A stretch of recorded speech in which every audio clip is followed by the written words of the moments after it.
Okay. Good morning, everybody. Welcome to the Board of County Commissioners meeting of the August 25th, 2020. This is a work session. We are spread all over the country right now. But here in the meeting room, we have Commissioner Patty Clapper and myself. And at home, we have George Newman and Greg Poshman. And then Kelly McNicholas Curry just joined us from, I think, somewhere in Iowa or maybe Michigan or somewhere. And John Peacock is joining us from Massachusetts this morning. And then also we have Rich Engelhardt here in the room with us. So our first topic today for the next 2 hours will be discussing the ASC Vision Committee final recommendations. We have listened to 2 days of public comments on this, and this will be the first time that the commissioners have actually discussed together the recommendations and where we want to go with them. So, John, are you going to be introducing this one? Yeah, thanks, Steve. And I'm going to go ahead and share screen here. Hopefully you all will be able to see it. We can see it. Okay, great. So, Steve, as you said, time has been set aside today for the board to discuss the common ground recommendations of the ASC Vision Committee, all within the context of the public comment that you took. We have a large agenda, and it may be that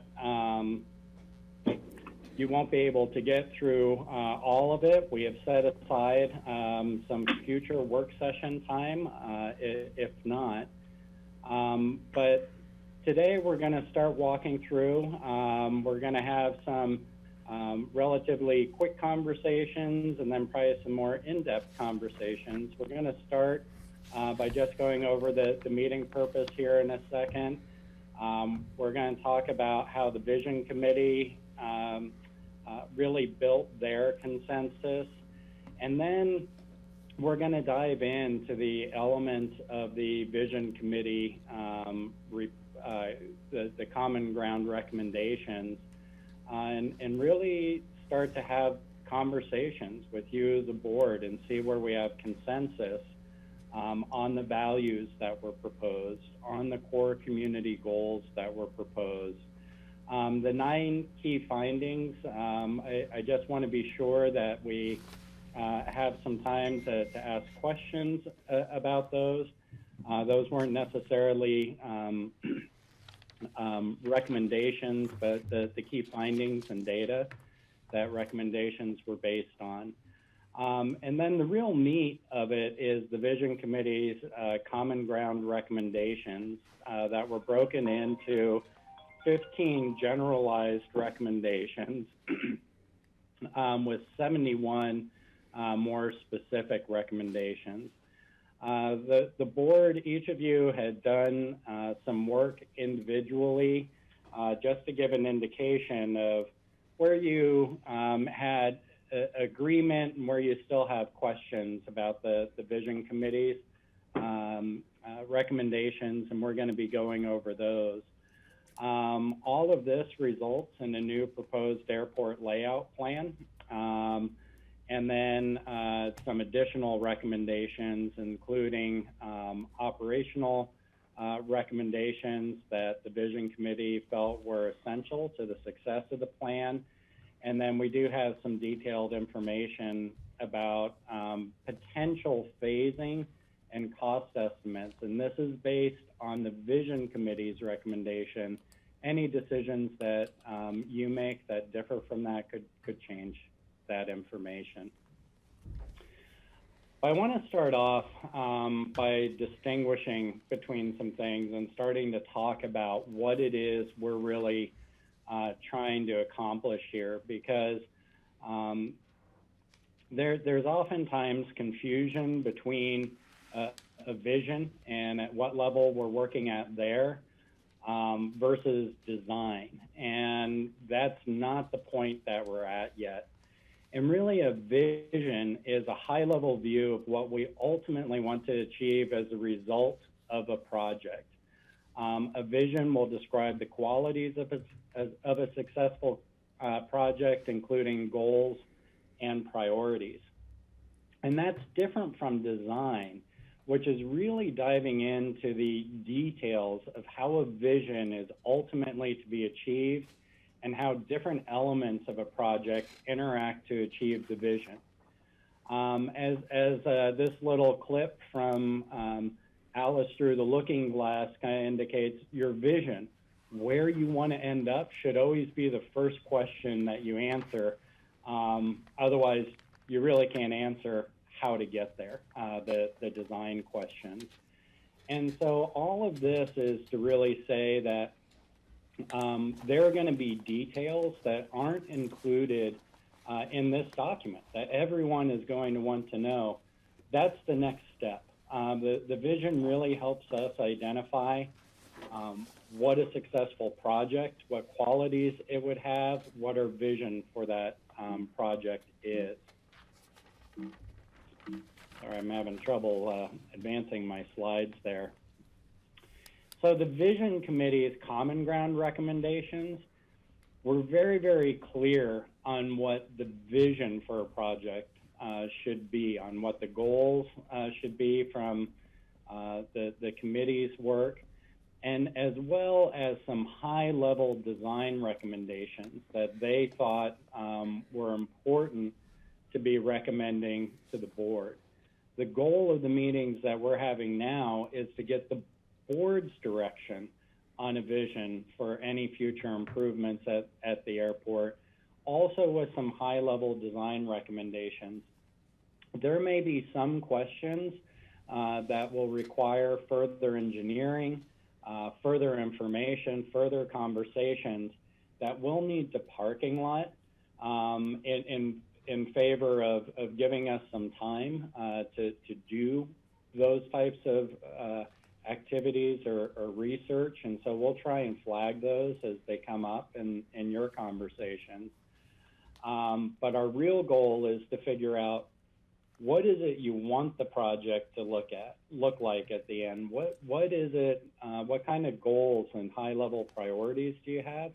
Because that will help us figure out the trade-offs we may have to make as we get into that design process.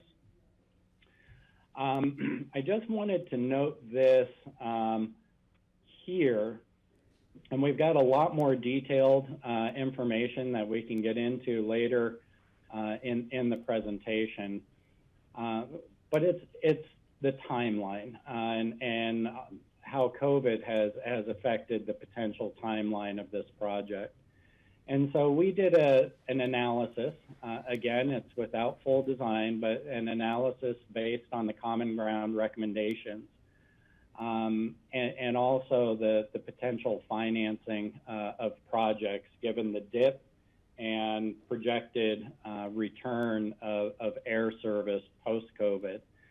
And it really has extended the amount of time that the common ground recommendations would take to implement from 7 to 9 years to more like a 11-year program. And what's really important to note here is that there's planning and design work that would follow your decisions on a vision document that would be occurring throughout the remainder of this year, really through 2022. And so the decisions that you're making now are about goals, they're about priorities, they're about vision. There's going to be ongoing conversations about specific implementation points, milestones, and you're going to have a lot of time to dive into more detail. So all that is to say, our discussions right now are about what we want to accomplish at the end of any improvements at the airport. We will then be spending quite a bit of time talking about the specifics and the hows. And so we may parking lot some of the detailed conversations in favor of we're going to need more information or we're going to need to have conversations with other stakeholders. But let's try and determine what destination we want to get to so that staff has that guidance. Does that make sense as far as what we're trying to accomplish or the level of conversation we're ready to have today? And so I'm going to be asking for permission to just help facilitate that along if we're going too far into detail or too far into a conversation that we may need more time to flesh out. Steve, I think I'm seeing head nods from most folks. Yeah, I don't see any hands raised. Great. So I want to talk a little bit because, I want to talk a little bit about how the Vision Committee and the vision process went through getting to the common ground recommendations that are in front of you for your consideration, because we're proposing to use a similar kind of progression of decisions. And just like climbing a ladder, you start at the foundation, you start at the first rung, and that's the values, which are the core community principles and standards that should guide any planning effort. And the document that's in front of you has a set of values as guiding principles for the airport project. If the board doesn't agree with those founding documents, the rest of this becomes more and more difficult as you move up the ladder. The next are the goals, which are the desired end results of any improvements considered at the Aspen Airport. And as you know, the working groups and vision committees established a set of aspirational goals to guide their decision making and prioritization. And again, if the board doesn't agree with any of these goals, then there may be a real challenge in accepting the following recommendations. The key findings are really the data analysis and projections that the Vision Committee and working groups generally agreed to. Obviously, not everyone agreed on everything, as you heard in public comments, but that were generally agreed to, that gave a factual basis then for the committees to make recommendations based on the goals and values.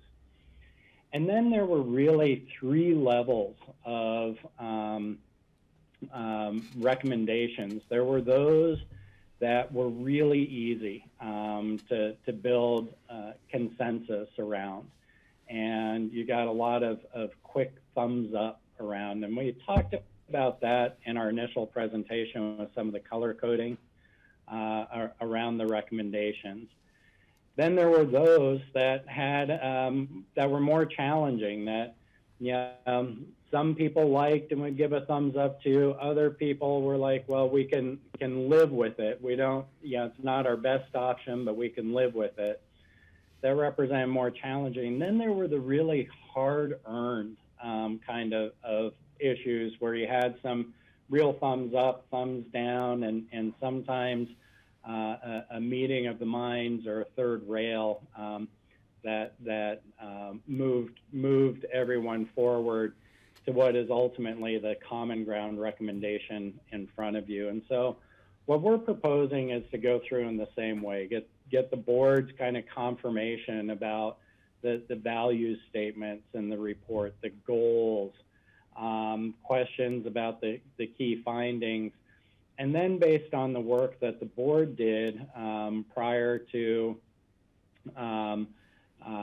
this meeting, start to look at what appear to be issues that the board is pretty readily agreed to within the report, what might be a little bit more challenging in terms of there's more questions, and what might be more difficult and we need to spend a little bit more time on.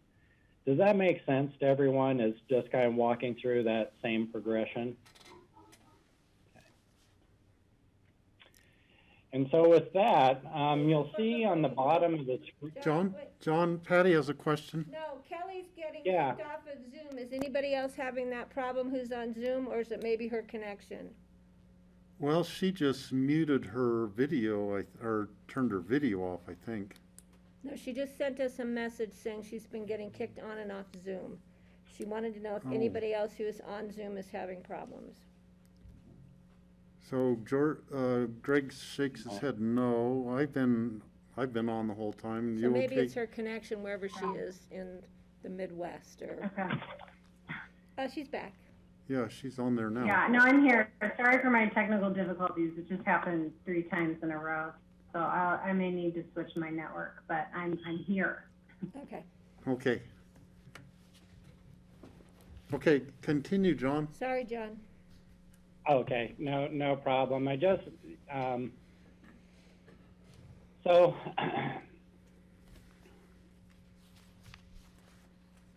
the Vision Committee basically came up with a set of community values. I believe they are page 5 of the report, if I remember correctly. That's right. That's right. Yep, they are on page 5 of the report. I know you all have had an opportunity to review this. In the lower right-hand corner, this is basically a process that we use during work sessions with the Vision Committee and working groups, using a thumbs up, I can live with it, to build consensus, or I disagree.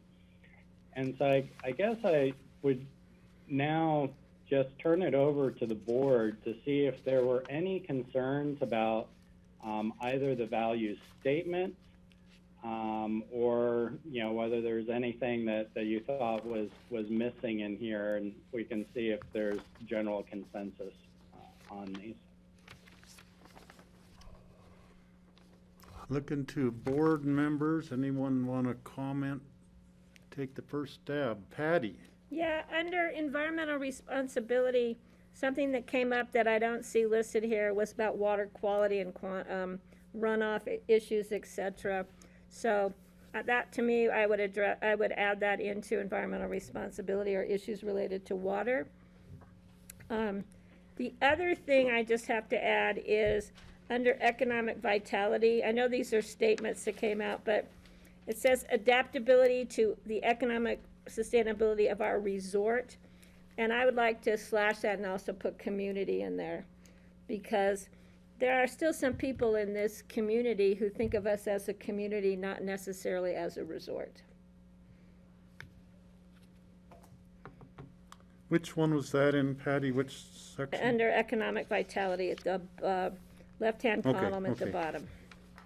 But other than that, I think this, for me, pretty much captures thing. It's just a matter of where our priorities lie in the values. Kelly and then Greg. Thank you, Steve.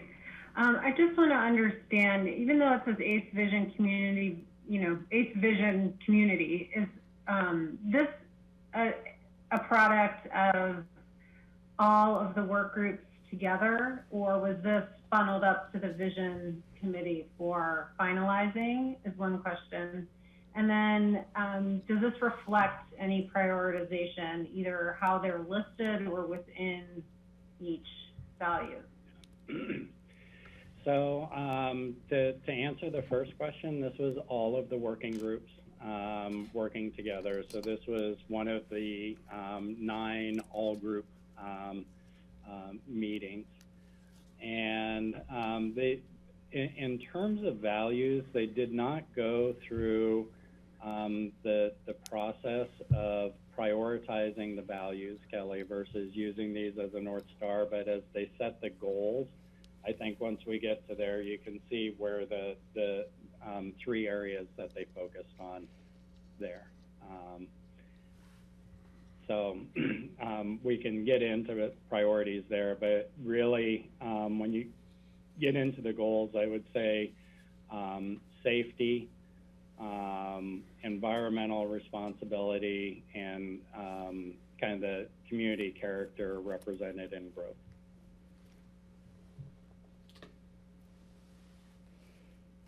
Okay, any more, Kelly? Okay, Greg?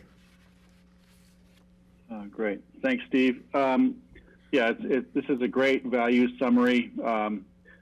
Picking up on what Patty had said, adaptable to the economic sustainability of our resort. Yes, in my mind, that falls far short.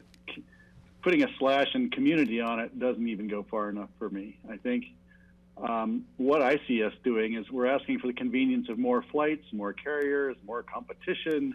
But then also we've got an environmental responsibility goals, and I think the two can easily be in conflict. And at some point, this is where the hard decisions will be made. And so, yep, all the values are there, and yep, some of them are conflicting, and this is where it's going to be interesting. But I'm so glad that Patty brought that up. And if they haven't been put in any order of priority, that's great. What we've got is an aspirational document, which is I think it should be. And no, not everyone's going to be happy with the outcome. I can see we can really go for economic vitality at the cost of environmental quality. So, and there'll be several other conflicts like that as well. But in general, I have to say I appreciate the summary of the values, and it's a great resource. So, yes, we're making progress. George? Yeah, just to comment on some of Greg's comments. I don't see in these values where we are seeing more flights per se. In fact, there may be less flights coming in with a next-gen aircraft that can handle more people. So I'm not really seeing that as an outcome per se. George, do you have the summary in front of you? I'm just reading down the list of the economic vitality list is where I got that. No, I don't have, but I know that one of the goals was just to maintain a 0.8% growth rate over a long period of time, which is I don't think is out of question. When you look at, people always say that the airport is a generator of business, but what really is a generator to business is our community, from Base Village to all the construction and building new lodges and second homes throughout the county. They're the ones that are generating the growth. The airport is perhaps just trying to address it, but with that goal of 0.8%, I don't see that it's a huge growth generator or to enable even more flights to come in. So that's just perhaps for further conversation. And I might just add in that I think the Vision Committee recognized, Greg, as you said, that all of these represent interests and values in the community that need to be brought together. And some of them might, as you just look at this portion of the document at this level, might appear to be in conflict. And that's where the creative recommendations came in and the goal setting came in. So I think as we step through this, George, you're anticipating, I think, some of the conversations that happen that resolve some of those tensions. So, good so on the values, so this would be kind of a new statement for the board, but it sounds like right now the proposal is yes to what's here, with the addition of water quality concerns in the project under environmental responsibility, and then to, under the economic vitality, recognize community as a major driver to grow that statement a little bit. Yeah, John, Okay. I just wanted to clarify one thing too before we, in the discussion between Greg and George, the key words under economic vitality, when it's the more direct flights, because it's my understanding the more direct flights, the less carbon impact we have, because it's the takeoffs and the landings that create the carbon emissions issues. So when you're taking off from Chicago and landing here rather than jumping around the country, different flights, different airports, that's a big plus for our environment and for economic vitality, because it's more convenient and it's less costly and less time consuming. So I think the more direct flights is key under economic vitality. Okay, George, did you have your hand up earlier? Okay, Kelly? Kelly, go ahead. Thanks. Thank you. Can you hear me, Steve? Yeah. Yes. Everyone? Okay. Okay, thanks. Are we adopting this as sort of like a prelude to the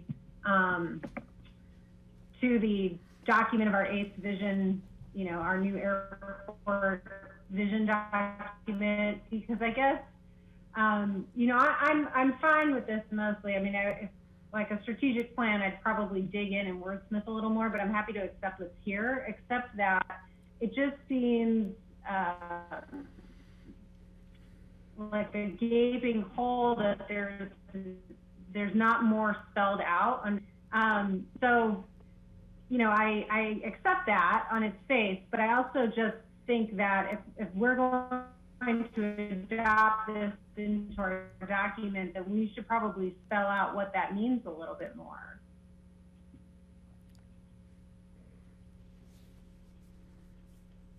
So Kelly, are you asking us to be more into detail in this? I think that, if so, I agree, but I think that'll pan out as we move this document forward into more specific discussions over these specific areas. When we get into... Oh, for sure. I'm just saying, if we're going to include this in our vision document, I do think that particular values statement should be...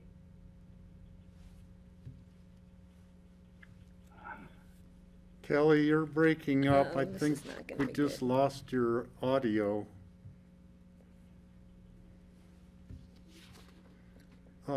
Greg, go ahead.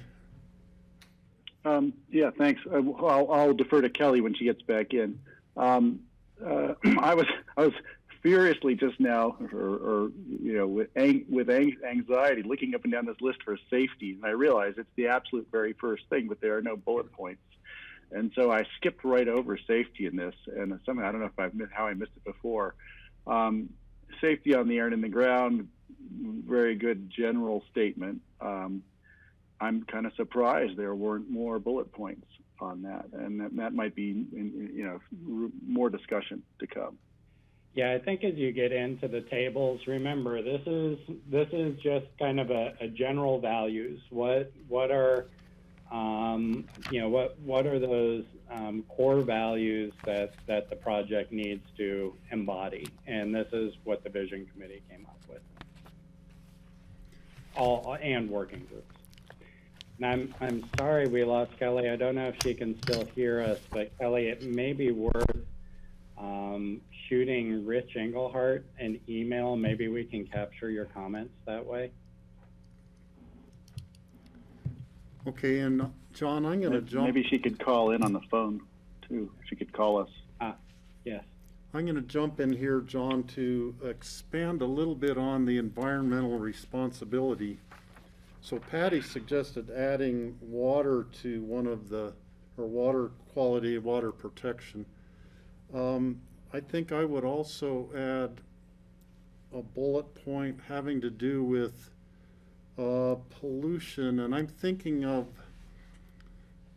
the de-icer, recycling, capturing and recycling the de-icer at the de-icing pad, capturing any fuel spills and recycling them or mitigating for fuel spills. Also collecting, recycling things within the terminal, the food waste and all of the recycling and landfill items need to be dealt with, and there's not really a bullet point that captures that. So it might actually be two different bullet points to add to the environmental responsibility. Steve, I think when I said water pollution, it was runoff, etc., which I think would capture your fuel spills and your de-icing, but I think your point about recycling from just the waste that we can, the true recycling should be added in there. I agree with that. George? John, I can't find this in all my papers, and maybe it was done or maybe it's yet to be done, and that is an actual vision statement. Oh, I don't think there was a vision statement, George. I think there was just the values and then the goals. I don't think there was an actual, like a statement. So I guess future work would be if we, and I've lost this list on my screen for some reason, John. I'm not sure what button I hit by mistake. But if we accept the community of these values that we were discussing, from there, I think at some point what we need to do is come up with an actual vision statement. Does that make sense? Yeah, we can definitely do that. I think as the groups were working together, they felt like the bullet points, making sure everything was captured, I think was more important than the vision statement, but that's certainly something the board can work on. Yeah, I think that would be important for going forward because, as you noted, this could be a decade in making it, and there should be a common vision statement that could get passed along. Not to say that it can't be amended, but it needs to be a starting point anyway. So George, can I suggest then we have staff come back to us with a vision statement that kind of highlights the significant bullet points in this, like safety, environmental responsibility, community characters, and the other ones get a little like ground transportation, and that may get a little too into the weeds, but I think the basics, community character, environmental responsibility, safety, those to me are key, the adaptable, flexible future. Key things, the other ones are, I don't know, I'd like to see what maybe staff could come back with and then we can wordsmith it rather than try and spend the next hour and a half doing that here. Oh, no, I'm not suggesting that at all. As a future work item. And yeah, staff could take a stab at this. And of course, the vision statement should be short and aspirational. And so we don't need to go into detail now. Yeah, thanks, George. I think that's a good idea. So Kelly, so, yeah. oh, Kelly's back on. Kelly, do you wanna, we lost your audio when you were in the middle of talking. Do you wanna continue or take up where you left off? Again, I'm really sorry. I hope this is resolved. So I think you caught what I was saying, that I feel like that first value statement needs to be fleshed out. With just, we can all assume what that means, but I think just in line with the rest of the document, we should spell out what does safety in the air on the ground look like. Did you hear me? Yes, we got you. Yeah, we can hear you. And Kelly, I'm wondering as we go through the document, if we can parking lot that, because there may be some specific recommendations that would be appropriate to convert into bullet points back here for y'all. Okay, so right now, the board is asking for a more comprehensive vision statement, so that there's a vision statement that captures the aspects that are listed here from the vision committee, with the addition of water, community under economic vitality, and then Steve, I think the recycling, the importance of the reduce reuse concepts in anything that we do. Did I capture everything? So if we have that, I just want to do kind of the thumb piece as far as, does that something that the board can generally agree to as far as direction, or at least live with? Okay, thumbs up all the way around. Thank you.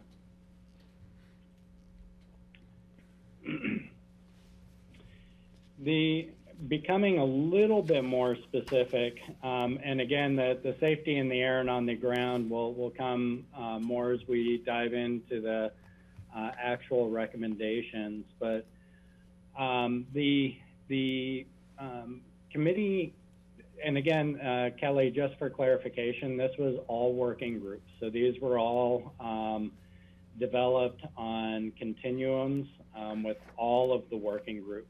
Not just the vision committee. And there were 4 community goals. Safety in the air and on the ground, and this graphic was very purposeful. That's the overarching goal for the group, that anything we do needs to honor that can't be compromised.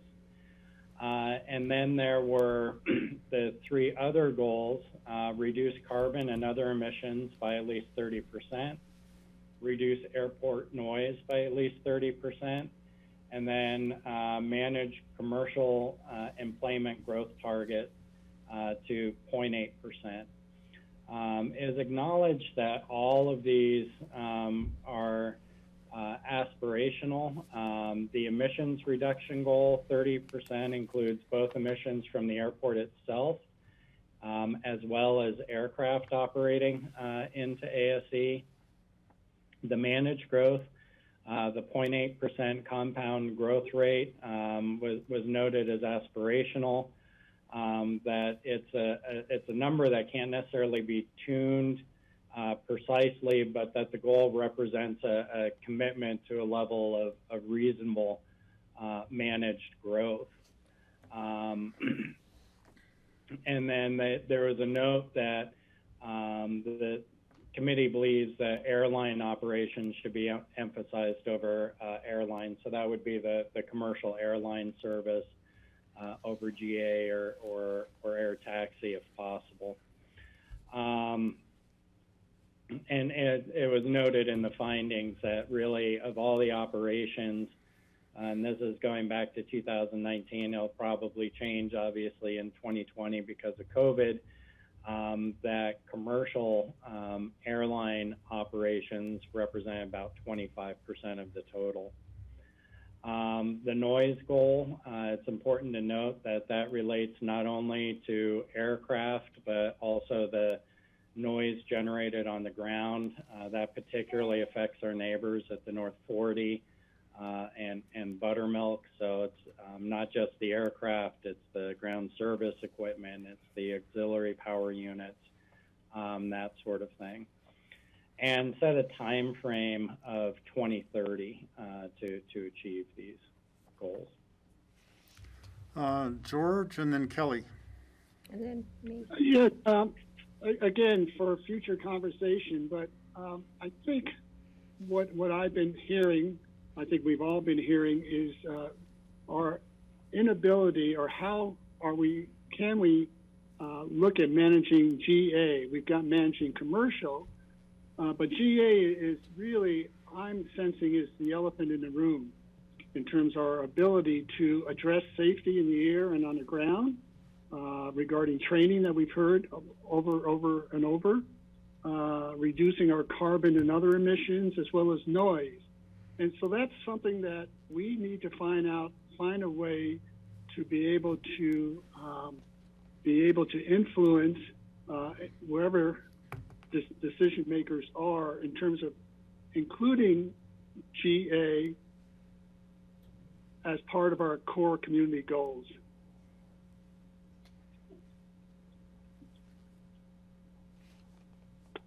Okay, Kelly? Thanks, George. I appreciate you mentioning that. You know, we're essentially a public entity running a private airport, so I've tried to look at every recommendation through the lens of, you know, what opportunities does this offer with regards to GA and, you know, aligning GA operations with our community goals. So I do appreciate you highlighting that, because it's really been a question for me throughout all my study on this. I additionally just want to flag, when the time is right to dig in, is the 0.8% growth target, because there's, you know, I just want to understand that better. I have a lot of questions with regards to it when I look at, you know, the what that means in 20 years and an additional 50,000 enplanements, what that means for the types of aircraft that are forecasted to serve us and those additional enplanements during peak periods. So those are some of the details that I want to work through when I look at, you know, when I look at these recommendations. Some are very straightforward and I accept them, and this one in particular, and how it relates to some of the recommendations, I need to dig in a little bit more. So I wanted to flag that for you. Okay, Patty next, and then Greg. Yeah, George, I had GA on my list too, about our ability to manage it, because we've had a lot of comments coming in about the number of people on each plane, which I don't think we have purview to. I don't think that, I'm looking at Rich, I mean, it's a private plane, therefore it's private information. So that's of concern to me, because we're trying to look at how many people get off a commercial airline, but we can't look at how many people, one or a full plane, come off of GA. And this leads to a broader thing, and I know the public is very tired of hearing it, and I think we are very tired of having to deal with it, and that is our lack of authority in some areas because of FAA rules and regs and privacy issues and all that. And we wish we had total control over the airport, what comes and goes, what happens on or off. But in so many cases, we don't. And we need to, I think we're looking at that now. What areas have we not looked at where we might have more authority than we think we have? So I think we need more information on what we can actually control over GA. As far as noise, we've had public comments that have come in about it's not noise just directly adjacent to or on the airport. And I don't know how we can really monitor noise at the east end of Aspen from the airport, you know, because we do have planes that take that other runway, 33 or 15, what's the one that they come in the other way? And I don't know what our capability of looking at those noise issues, just like pollution issues. How do we look at sources of air pollution in the east end of town that we don't know if they're coming from the diesel trucks that are trying to go over Independence Pass or the ones that are just going to city markets? So there are some things that make it difficult for us, but I'd like more information on noise and what might be our opportunities to look at noise from takeoffs, not just landings or whichever way we're looking at it, and where those monitors are placed and how we might be able to gather more information. That is something we need to be looking at doing over the next couple of years. I think it's not something we can do tomorrow, not something we want to wait until 2030. But so that's a future want of information I think the community is asking for, and we just aren't quite sure how we can get it and so that it really makes sense, so that it's information that's worth our time and energy to look at. So those would be my two things on this so far, but thank you. Okay, Greg? Yeah, thanks, Patty and Kelly and George, for your comments so far. Steve as well. This is good. Certainly, yeah, noise from takeoffs and landings is something that should be part of the conversation. Regarding the 0.8% that Kelly was mentioning, I also have been contemplating that, and I think that, you know, what we hear a lot of people talking about lately has been not growth rates, but steady state. You know, a steady state of healthy economy. Is it possible to have a steady state where we aren't really growing, but we are, of course, renovating and changing things? Change is inevitable and often necessary and good. But I think steady state should be mentioned in this and regarding our managing growth. To have a goal of reducing noise and pollution, carbon emissions by 30%, yet still have a growth rate, as Kelly mentions, after 20 or 30 years, that's a significant difference. So I certainly would love to see at least mention that, you know, perhaps a steady state in the community and growth on the airport is an aspirational goal along with these other goals. Patty mentioned noise. I appreciate that. What influence we do have regarding general aviation and/or commercial is always the discouraging factor. But I think we should continue looking. Questions always come up about, you know, what can we actually control, and I want to make sure we haven't overlooked anything. Thanks. Okay, and I guess it's more of a question. How did the ASC committee come up with the 0.8% for a growth target? I mean, they picked a number out of the air as far as I know. Did they have some statistical data behind how they came up with that number?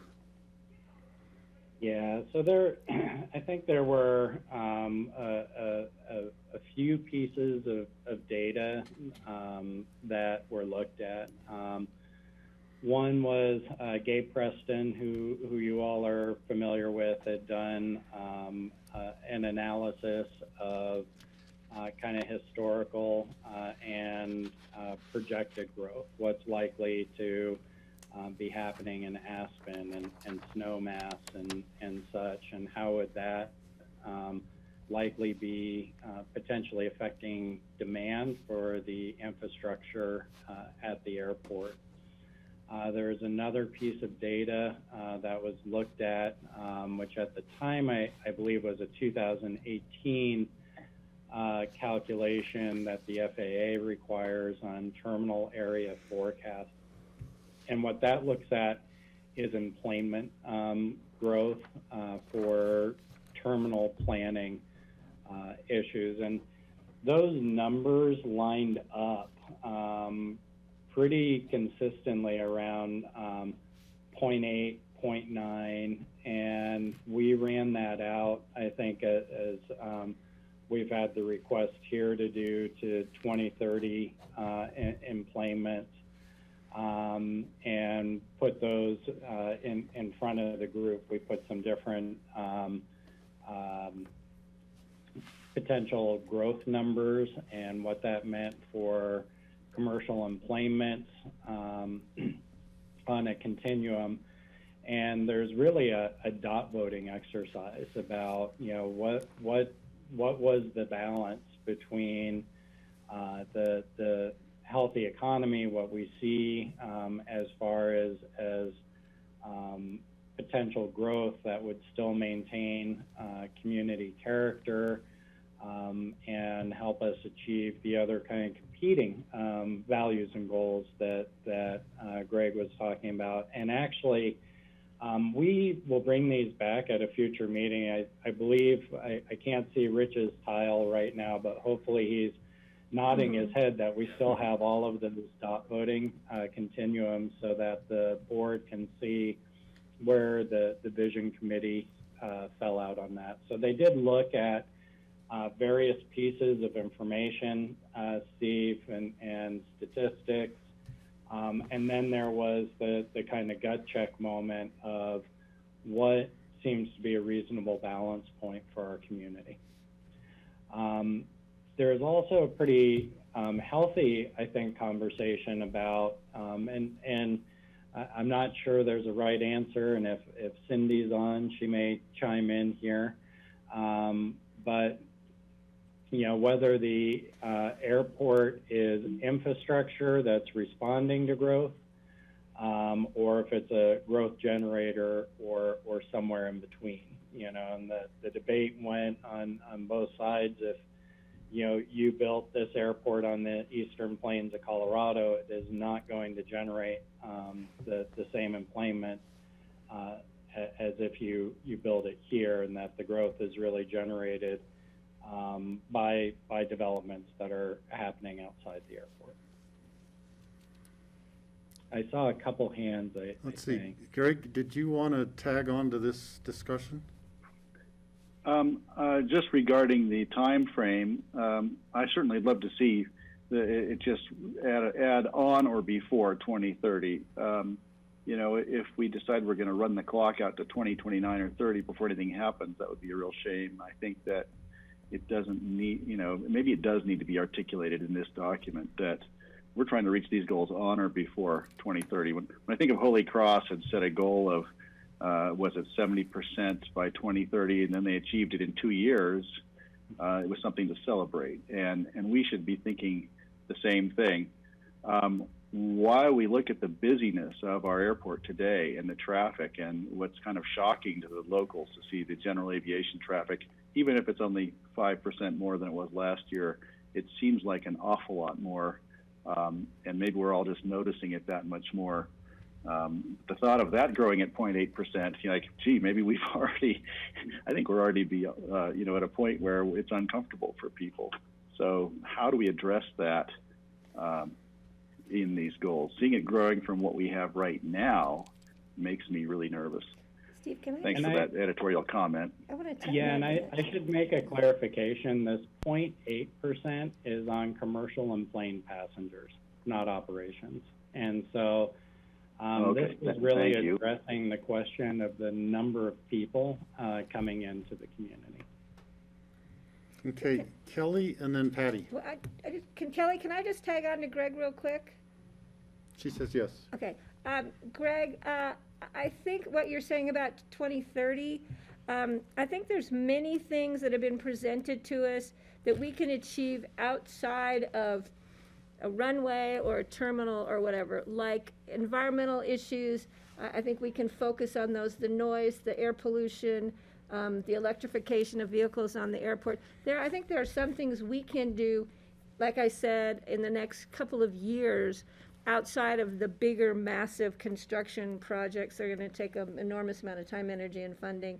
And for me, that would be a goal, is to pick out of this at the end of the day what we can do in the near future, like the year or 2 or 3 or 4 out, that we can get done that will be an appreciable change or improvement to issues surrounding our airport.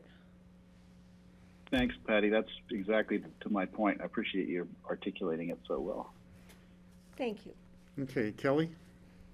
Yeah, I'll comment on this and then go back to what I originally had to say. But no, I think that's great, Patty. I had that same thought. I also think it warrants pointing out that some of the recommendations associated with these goals separate from being able to be done independently, some of them actually carry more weight, and I think deserve a little bit of more of an aggressive pursuit, because other goals are tied to them, and other goals, hinge on the success, or I should say other recommendations hinge on the success of achieving a few specific recommendations.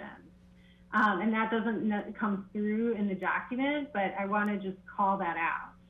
And then with regards to these goals, I also want to just keep in mind that how we measure these are going to be really important. And I recognize that there's many rabbit holes to go down in this whole process, but one of the rabbit holes I went down was looking at what is the best way to measure our success here. And the discussion of jet fuel sales and whether that's appropriate or not. If we're going to flesh that out in this document, I want to be very thoughtful about it, and so we can really hold our own feet to the fire on our success, on how we measure these. Really good point. Okay, and I have one other point to make. It has to do with the airport noise.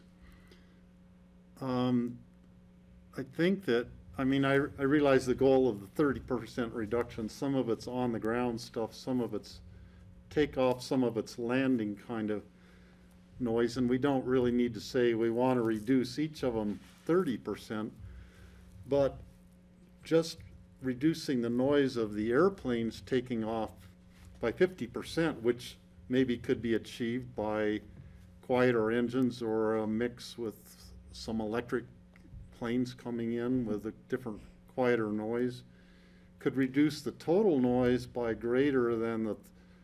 more than the 30%, but then some of the ground noises might still be there, which haven't been reduced at all. So I think it's really important that we kind of deal with all the sources of the noise at one time, try to reduce all of them, make it a goal to reduce all of them by at least 30%.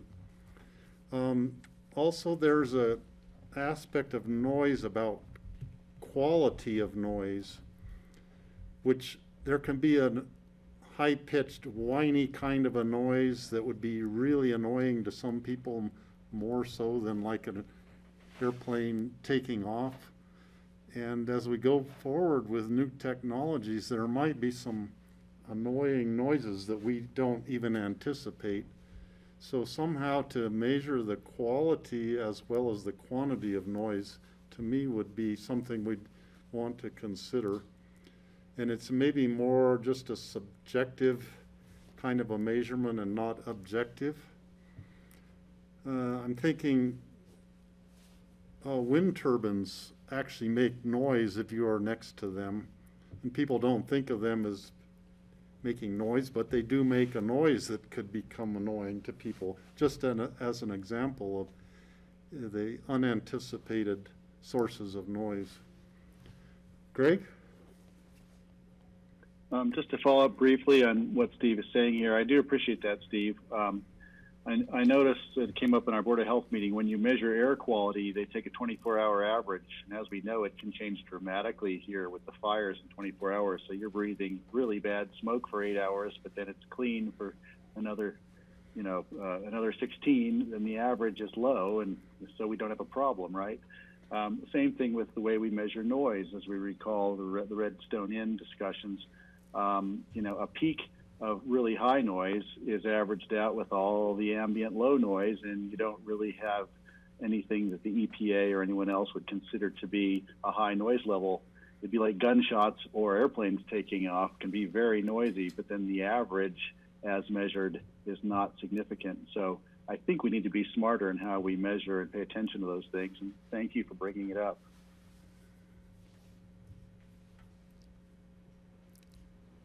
Okay, I don't see any other hands up, John?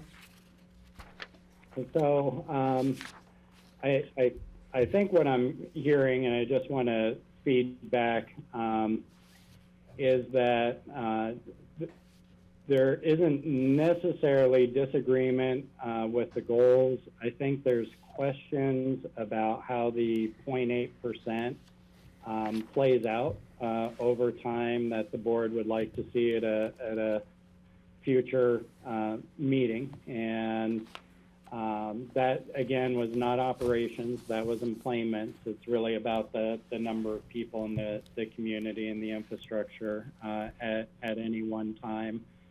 And then more concerns operationally about how are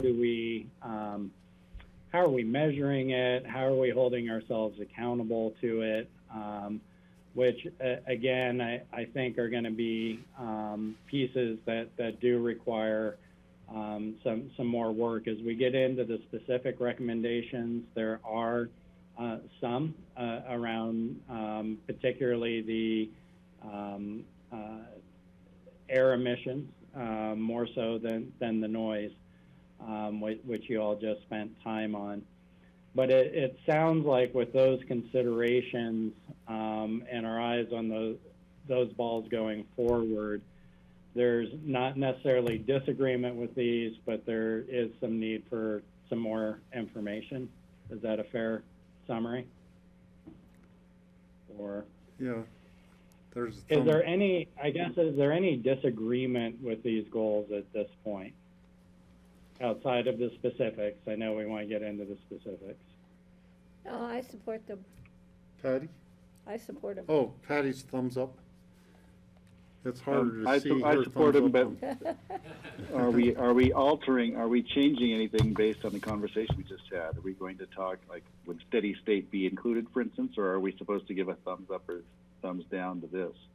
I think that gets more into the I guess that's specifics. kind of what I'm driving at, Greg. I don't know where the board is on those types of questions. Kelly? I'm in the place where I would like to have further discussion around the growth target goal. Can you be more specific on that? Yeah, you know, I just think that there's a lot of detail that merits a little bit of further conversation, that maybe 0.8 isn't the right number, you know, that maybe 0.3 is a better number. You know, and there are different, you know, looking at the information, there's sort of a range of growth projections that, you know, the FAA looks at with regards to sizing of the airport, et cetera. And, you know, 0.8 was in the middle. 1.3, you know, was another option. And then I think, I don't know, 0.3 might have been the lower end option. And this, you know, this influences the recommendation around the number of gates.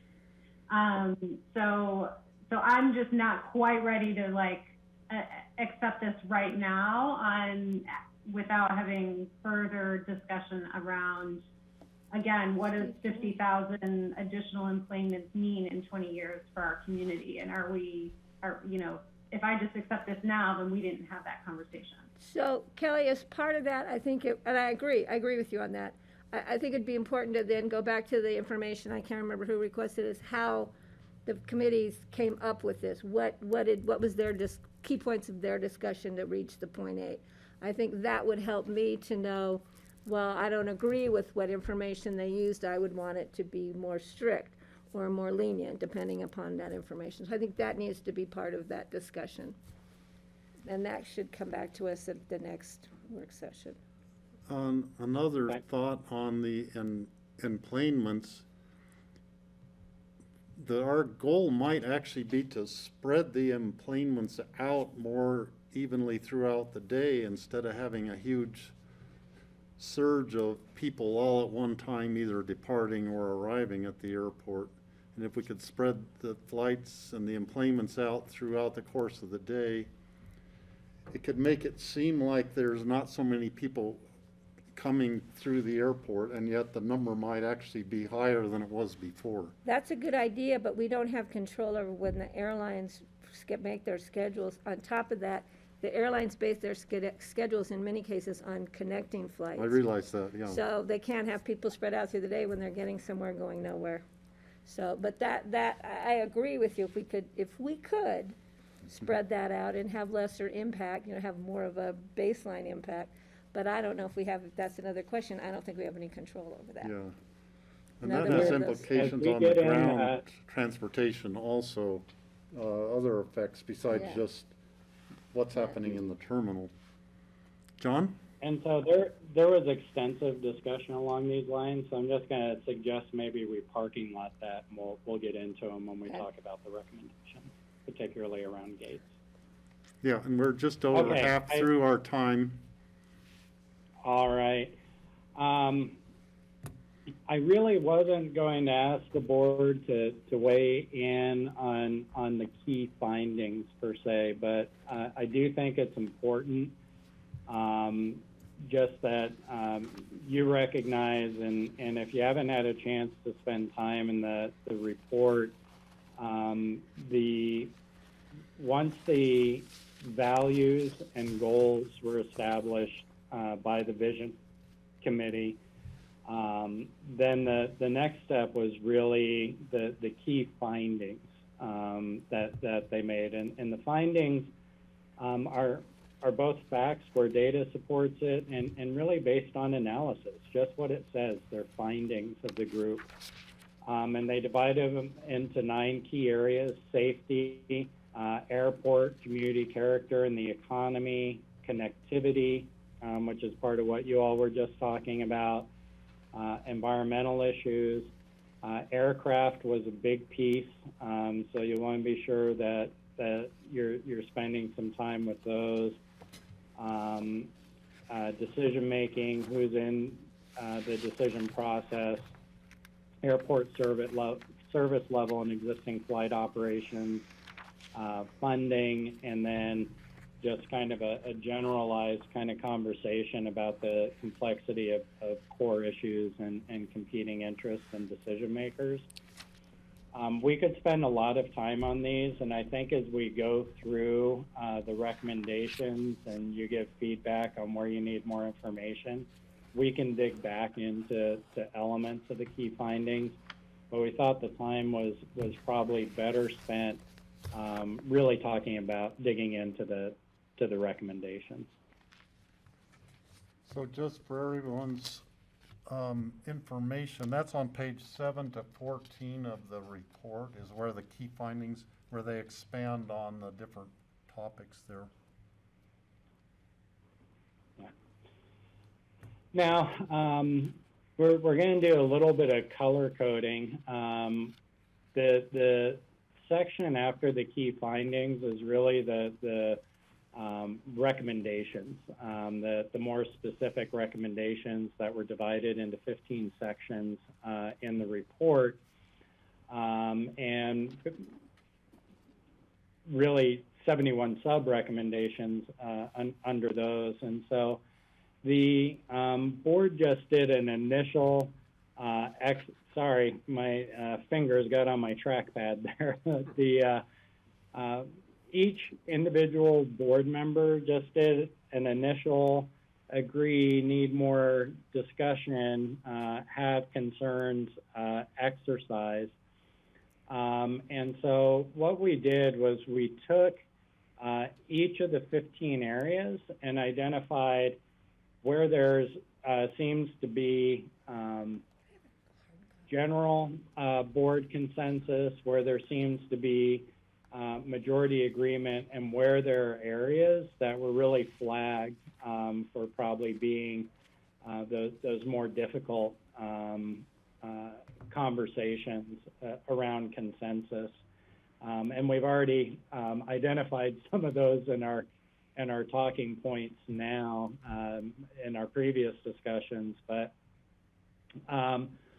what I was going to do is start with the easier ones first and start walking through those, because my thinking is that will probably be quicker agreement on those, but can build up to those areas where we really need to dig in with more information, bring back the key findings, and those sorts of things. Some of the questions that were raised when you originally did this exercise may have changed since you've heard the public input. They may have changed as you've gathered information. So we need to allow for that in the conversation too.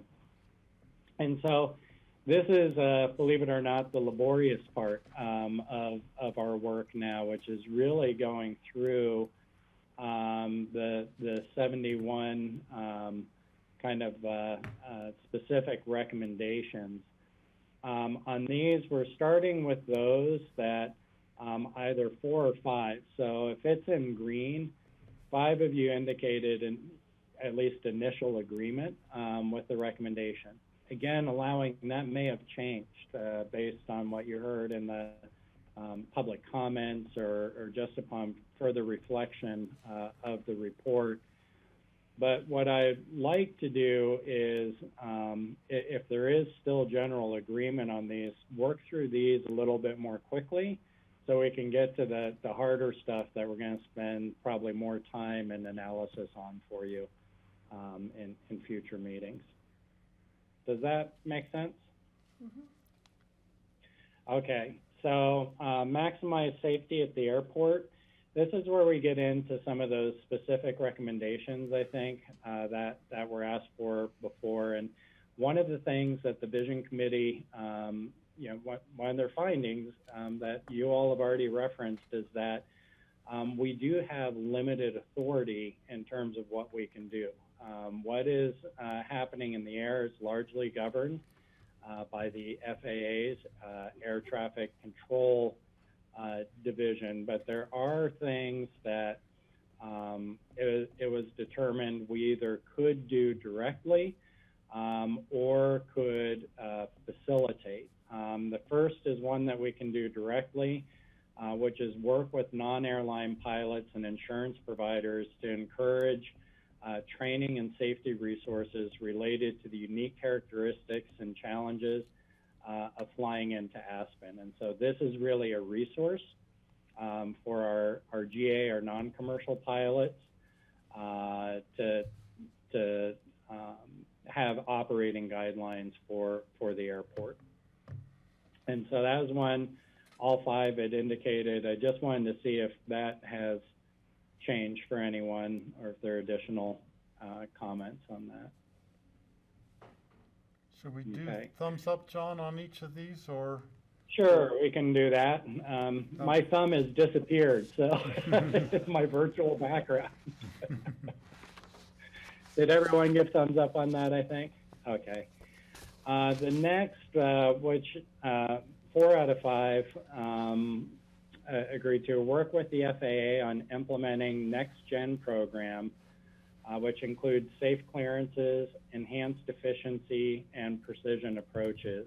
And for the public that might be listening, next-gen really refers to the next generation of equipment that guides the aircraft in. And so this would be we have our locator right now that steps aircraft down.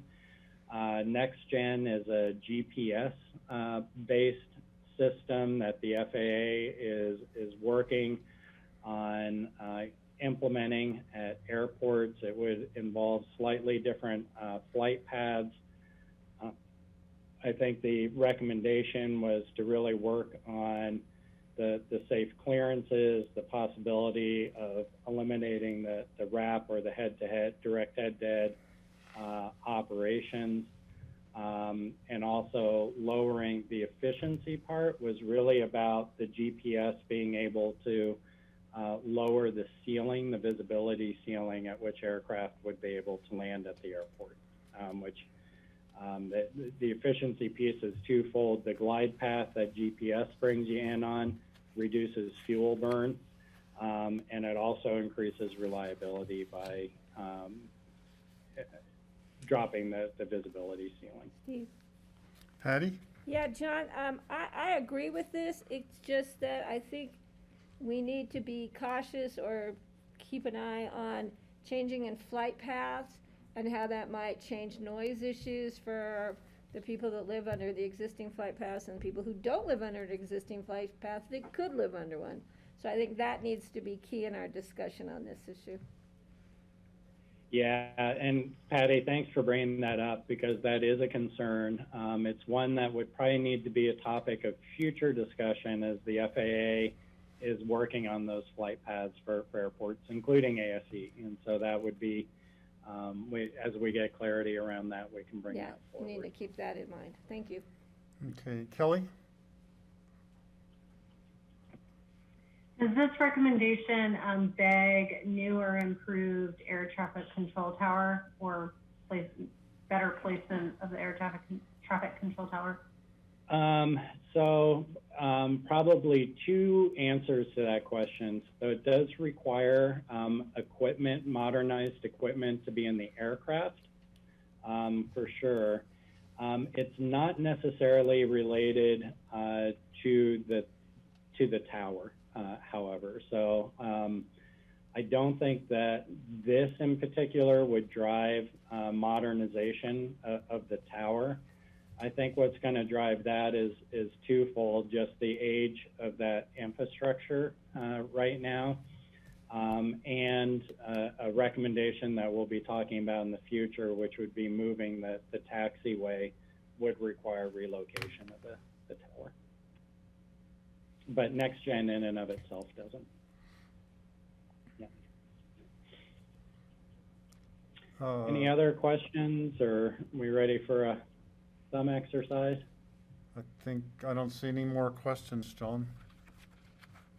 Okay. Are you all with, I'm okay. understand there will be future discussions? Okay. Third bullet point, work with FAA to enhance safety by increasing separation between aircraft.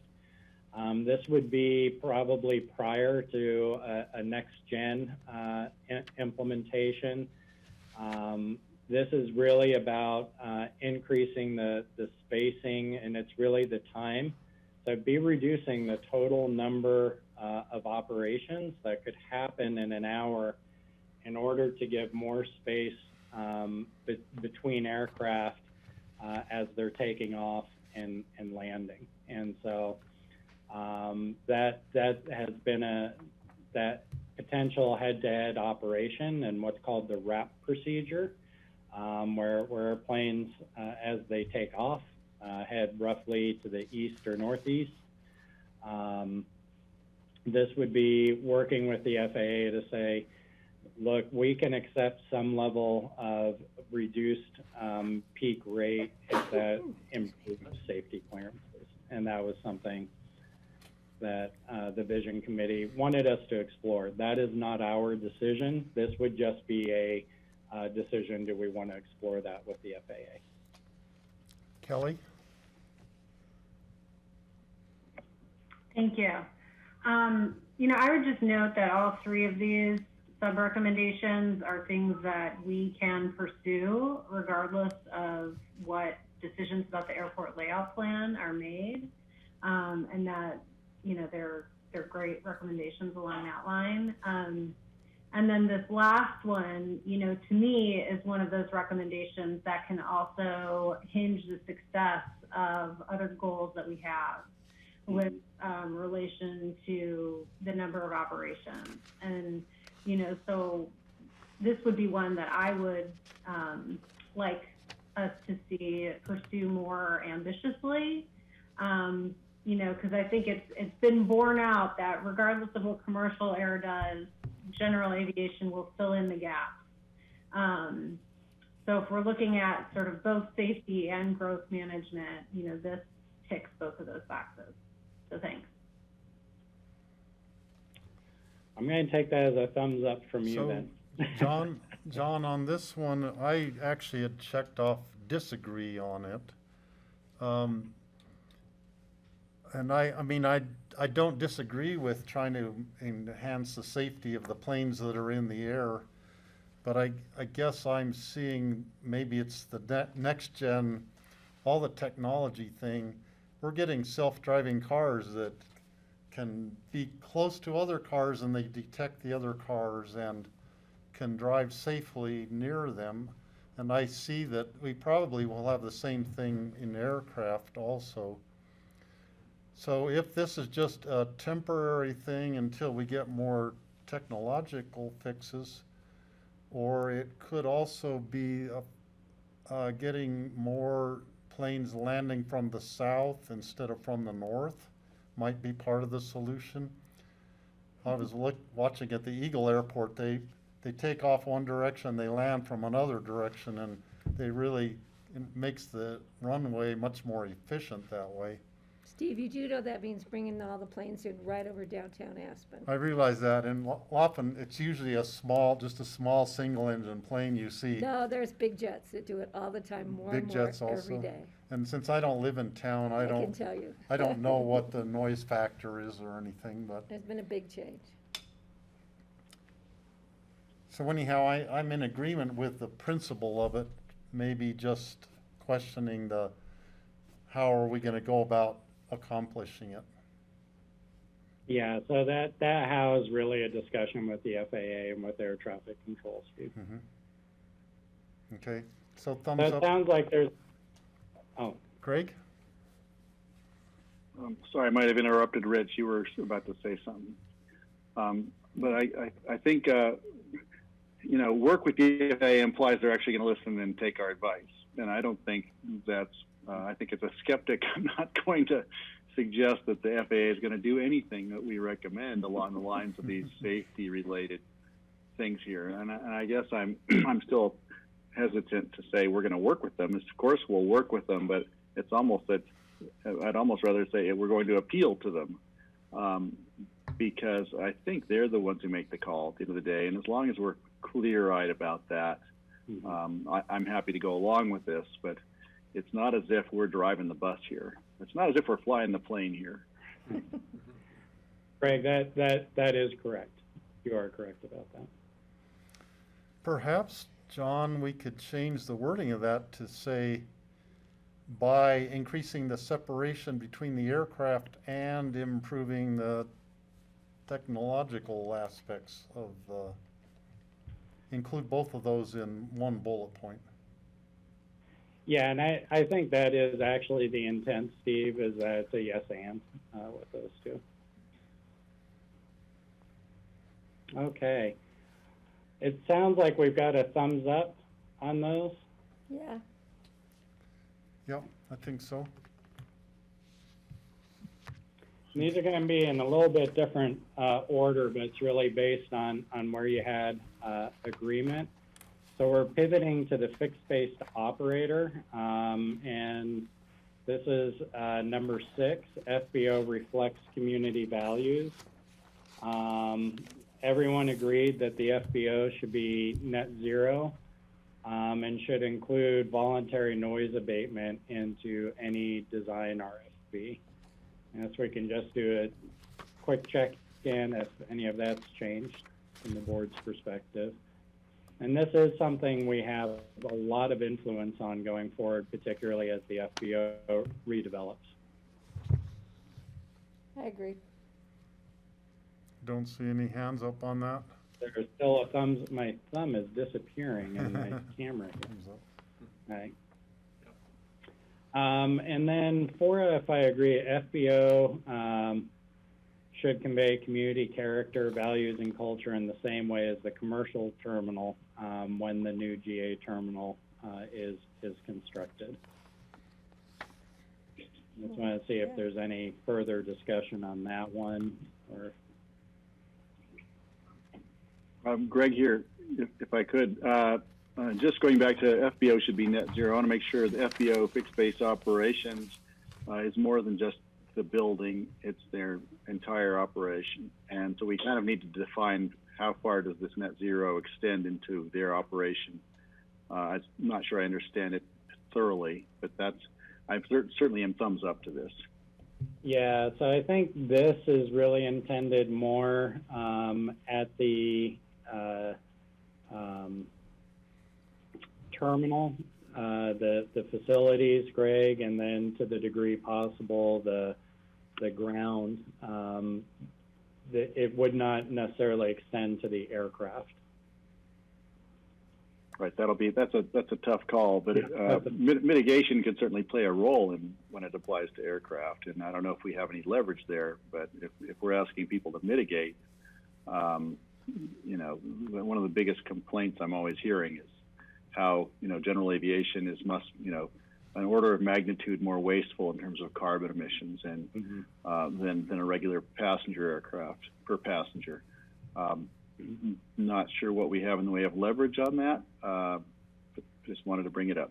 Well, if we can parking lot that, we're going to talk about some carbon fee opportunities and such coming up. Whether it gets you to net zero is that probably requires a lot more work. Right. Thank you. Yeah, I understand that. Net zero or, you know, aspirational once again. Yeah. So anything else on these, or these remain? I think it would either mean adding another bullet point or just adding wording to one, but the FBO, I see the net zero thing as just the building, but I would like to see their whole operation be striving to achieve the, you know, the reductions in sound, all those different environmental kind of goals that we're striving for the whole airport. And I think that should maybe be called out specifically, that the FBO will also strive to achieve our other goals, not just for their terminal, but for their whole operation. That comes back to the question of what we have authority over or we don't have authority over. Mm-hmm. So that's I do think we capture that in some future recommendations around electrification of ground service equipment and the airfield that we'll get to. Okay, Kelly, and then George. Sure. I mean, you know, given that the FBO accounts for 3/4 of the operations at the airport, you know, I continue to see this all through the lens of us as a public entity running a private airport in a significant way, and that, you know, I want to be sure that we are obtaining as much community public benefit from that side of the airport as possible. And, you know, whether that is an additional goal here or direction to staff on, you know, pursuing that, auditing that, you know, I wonder, are there opportunities for, you know, better safety enhancements with regards to what's happening over there and who's coming into our community? Are there better opportunities to, you know, are we leveraging competitive fees? I mean, these are all questions that are really outstanding for me that I feel like, you know, perhaps separate from the vision process, but as a responsibility by the BOCC that we need to pursue and question. And so I'll look to either a direction from staff or the board if this is a separate staff direction or if this gets included here, but that's important to me. And you could probably include a general vision statement along those lines, Kelly. The opportunity for the board, I think, is coming up. We go through an RFP process and then enter into long-term agreements with our fixed-based operators that define that relationship and the benefits that we get as a result of the fixed-based operator being able to do business here, which I think is kind of what you're driving at. That opportunity is coming up, and Rich, I believe we're due for an RFP in 2023. Right. Those tend to be 25, 30-year agreements, and so I suspect, given that our last agreement was done that long ago, Kelly, it probably looked like a really good balance.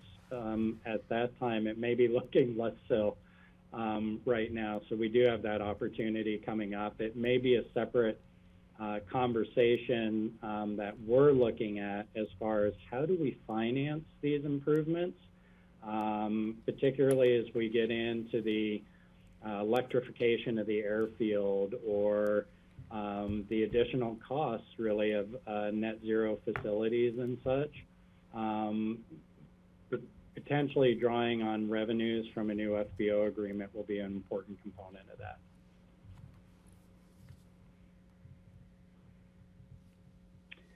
It sounds like everyone is, Let's see, George had his hand up.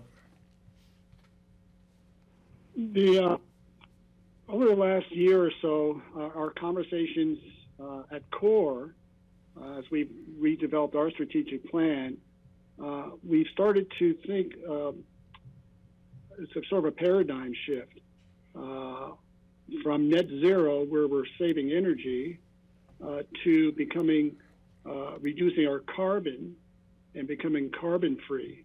And I know they go hand in hand, but I think it's an important point that you could be net zero, but you may not be really addressing the bigger picture, which is our carbon footprint.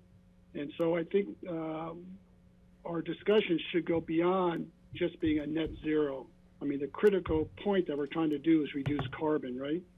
Because that's what really impacts climate change. So we need to amend that or include carbon reduction with the goal of carbon-free terminals, as much as one's possible to do.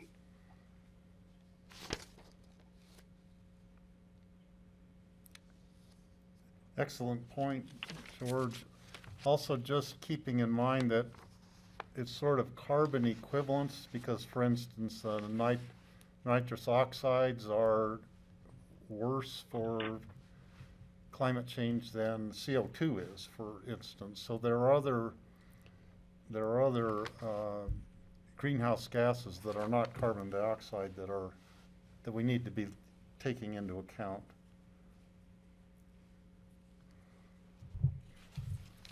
yeah, and I will say greenhouse gas and carbon were used fairly interchangeably throughout the report.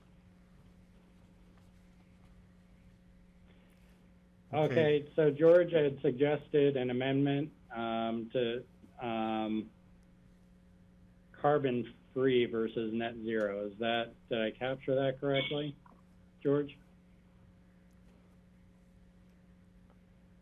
Is it an instead of, or do we add it? I think it's a, Well, I would just add it.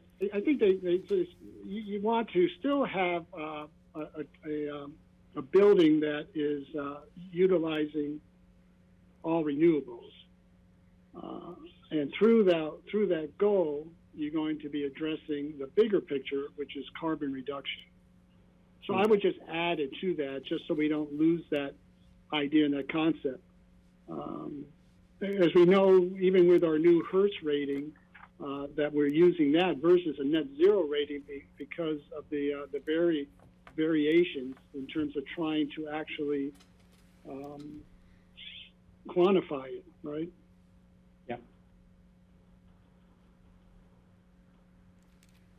Okay, so with that, I'm seeing nods. Do I just get Yeah. thumbs? I'd be in favor of adding Sure. wording to that effect. Kelly, you're good with that? Okay. This is a busy slide. Oh, hey, John, sorry. Yeah. Going back to voluntary noise abatement as a technical term, does voluntary need to be part of that conversation on the last page? Include voluntary noise abatement into any design RFP? Why don't we just say noise abatement? I don't know. There may be a reason, but it's just Yeah, a little flex. it's really our authority. We do not have the authority to require that, Greg. That's one of the preemption issues that we deal with. Just like there are some preemption issues in the Clean Air Act, and that was one of the findings of the Vision Committee, and so they leaned on the voluntary program. All right, thank you. Yep.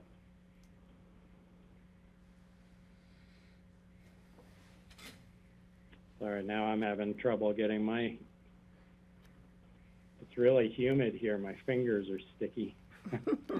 oh, darn. So the terminal had a lot of agreement around it, and I think that was consistent in some of the public comments that you heard too.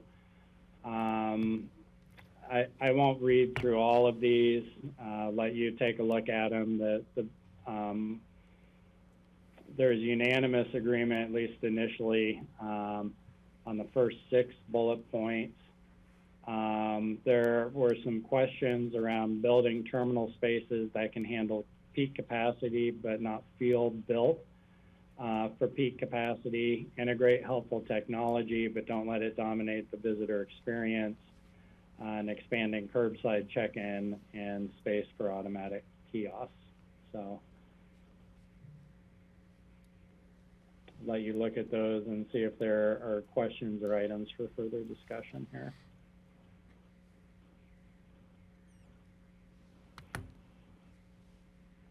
So on mine, I checked, I mean, I agreed with all of those, but I wanted to eliminate the glitzy ads, and maybe others also wanted that also, because you have that in the yellow down at the bottom there, John. And one of the reasons for that is that was an area, I think, of further discussion amongst the board members, that there's a recognition that the ads are also a revenue source that may be important for being able to implement some of the additional costs driven by the vision recommendations.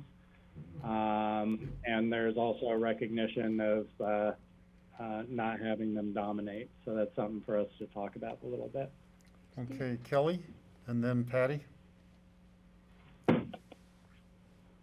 Yeah, this is the one that community-wide we agree on, I think, on the new terminal. And within the bullets, I guess regarding curbside check-in, I just want to note that this to me would be important to design in a way that continues to promote public transportation use rather than give further advantage to single occupancy vehicles arriving at the airport. So I don't know if we add that in or just keep that in mind, but that's my concern with that one. And it's coming. That is coming about the mass transit piece. So, Kelly, do you mind if we parking lot that and see if it addresses your concerns? Okay, Patty? Yeah, under the ads, I totally understand the glitz when you get into the airport and see the ads. But when we're talking about, and I believe that this board is talking about, building a state-of-the-art, both environmentally, community character, architecturally, you name it, terminal that works for the people, that represents our community, it's not going to be inexpensive. And ads are a huge financial source, income source for the airport. Does not mean that we can't intermingle with those ads some exhibits or something more of community character. I think we need to work with the advertising companies to see what they can do to help facilitate that. I think we might find they're more than willing to help. I know that one of the providers was helping us with some COVID issues and with some of the, what's the issue where you buy down your carbon when you fly? Right, carbon offset. Yeah. So I think we need to keep that in mind and try and look in that rather than it's just selling a Rolex, but it's also allowing us to do what we really believe we need to do with that terminal. Unless somebody has a huge amount of revenue sitting somewhere that they want to pitch in. George? Yeah, 2 things. One on the ads. I think there's a way to make certain requirements perhaps for ads, and I think for those advertisers, really the most effective ads are those that relate back to our community. So, you could sell your product better if you can relate it to our community and how that interacts. Intertwine it. Right, thank you. And then on the, designing the terminal around arts and culture that reflect our community, I would expand that. Our community is more than arts and culture, a certain large part, but In the wintertime, people come here to ski. Summertime, they come here to fish and hike. So recreation should be part of that. And also history. Design a terminal around the history of our community, our recreational, our arts and our culture, because we know that most people that come here are cultural activists. It's sort of what was coined back in the 80s, emphasizing all of these things. So I would just expand that to make sure that's inclusive and not exclusive. I want to Okay, just Patty? add to that. George, I want to add to that. You know, when we found the dinosaurs up in Snowmass, I was really, really motivated to try and get one on exhibit. Even though the state owns them, we can have a replica of it. And we were trying to find out, and you can borrow them. And I thought that would be something great to have in our terminal, especially since it's the Aspen-Pitkin County Airport, but Snowmass is right here. It would give Snowmass a piece of the pie at our airport. And I think we need to continue to consider that. I think that would be a huge amenity to draw people to something that's pretty cool in our community. Greg? Yeah, I'm in agreement with that. I think regarding the ads, that maybe what we have for the ads is some requirements on the design of the ads and how they're going to fit. You know, people want to catch eyes of all the passengers flowing through, but maybe we could have a design criteria just to make sure they're not huge offensive ads, you know, with close-ups of portraits of famous realtors like we've had in the past. But you know, put some requirements on the design of those ads. The ads will still be valuable. They'll still generate income. If we create a fair playing field within the airport that they all have to meet the rules, it's quite possible they'll still continue to buy them because they're still going to get the eyeballs. So maybe we can actually improve the quality of those ads. And regarding certainly the cultural experience, and I agree with George and Patty. I love the idea about making sure that people understand that that's what we're thinking. So thank you. Also, I envision having the cultural experience and the exhibits would be sponsored by some person, some foundation, some company in Aspen, and we could have a little ad at the end of the presentation or a little plaque next to it saying this exhibit is brought to you by, you know, whatever real estate company or whatever company is doing their advertising, and that could be a way we could still get revenue from the advertising. Just have it more low key and have it tied into the cultural experience that we want people to be experiencing.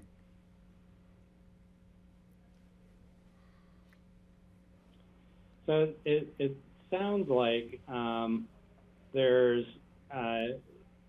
certainly general agreement with everything related to the terminal. That's what we heard. That the board would like us to explore more of a yes and solution around the ads and the cultural experience that may give us an opportunity to still have a revenue source associated with the advertising, but some mechanism, and I think we'll need some more time on this, but a mechanism that would make it more appropriate to the community. Greg? That sounds right, John. I did want to mention that I think the terminal should incorporate to its entire infrastructure the idea of sustainability, that we compost, that we recycle, that we have an aesthetic here that is really focused on protecting the environment and protecting each other. If we're going to be wearing masks for a while, we may want to have a culture where we're not only meeting the best practices, we're also helping shape them and showing the community, showing the traveling community what our values are and what our standards are regarding protecting each other's health or protecting the environment. So I don't see that in here. I'm sure there's certainly a lot of environmental stuff in other on other areas regarding the design of the airport, but maybe it couldn't hurt to have a bullet in here that talks about our environmental values and our health values, because going forward, I think that would may not be necessary to have a spiel about masks, but we can talk about what the Aspen Way is in a way. How do we all get along so well here, for instance? Just a thought on that. We could explore that. So Greg is suggesting adding a bullet point that are, in I guess, environmental and health ethics be reflected in the terminal spaces. Greg, is that right? I think so. Yeah, maybe practices, best practices, rather than ethic, or maybe ethic is the better word. I'll let you wordsmith it, but I think that should definitely be part of the terminal. Is that we're going to treat this like a sanctuary, so to speak, where when people come in, maybe they learn a little bit about the way we live here and the standards we hold for environmental best practices, and maybe this is an opportunity. I don't want to preach at people, but I'm also thinking we can demonstrate best practices with environment. So Greg, I think what you're trying to say is you want it to be an educational entryway to our community.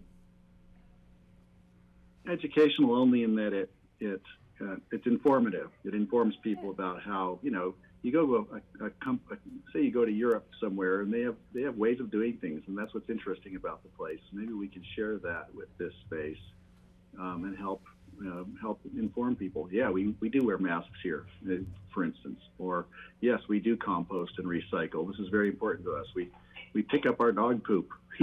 Simple things like that. How can we articulate that so it becomes part of our cultural values, and we express that with I think it's been elaborated and articulated better than I have already. Just want to make sure it's in that list of points.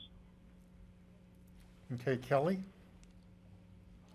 Yeah, Greg, I think what you're trying to say, we're not welcoming tourists, we're not welcoming users, we're welcoming people to be stewards of our community and our environment as a gateway into our community, perhaps. But what I wanted to mention was, I'd perhaps like to see maybe just a little bit more spelled out with regards to the employee use at the airport. I note that in the first bullet, we want that to meet best practices for employees as well as operational efficiency.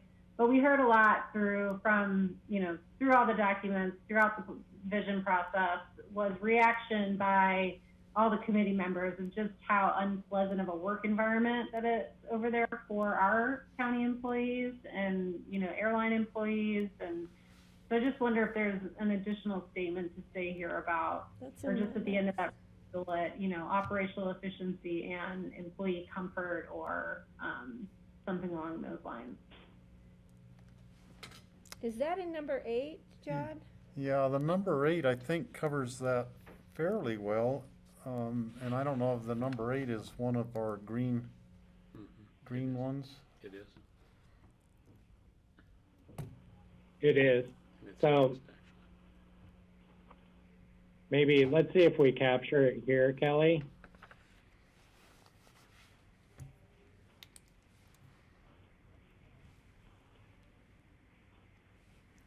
So I don't see any other hands up, John. Let's go on to 8. Did we get a nod on 7? Okay. Yeah. So I guess there were some, Greg and Kelly, I think, jointly suggested some language around the education stewardship piece. We'll play with that. And then George, you had recommended arts, culture, recreation, and history. Steve, you had added that you could have sponsorship issues in there, and then maybe some way of really vetting the quality of the ads. I think those would be the additions that were recommended here to address the ads piece. with that, is everyone generally a thumbs up? And again, remember, this is vision. It's not, we got a lot of work to do on it. Yeah? Okay. Okay.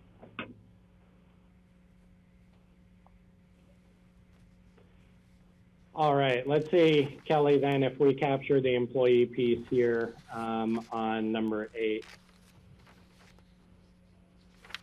And again, a lot of agreement here. I won't read through all of it. Some of it is very specific, like traveler satisfaction surveys. That's not necessarily dependent on improvements to the physical infrastructure. I think the third bullet point, Kelly, is where it starts to maybe address the concerns that you're talking about.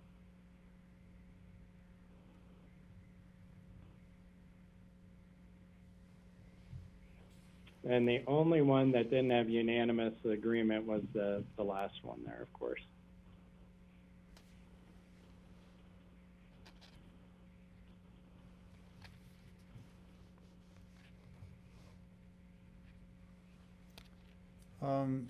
Let's see.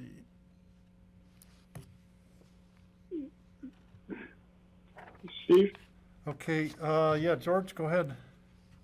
Yeah, Johnny, I mean, this last one is actually being done and has been done for several years. The airlines have participated with that. The chambers participated with that, as well as the airport staff. So I'm not sure where the issue is, because it's been an ongoing strategy anyway. Yeah, I think it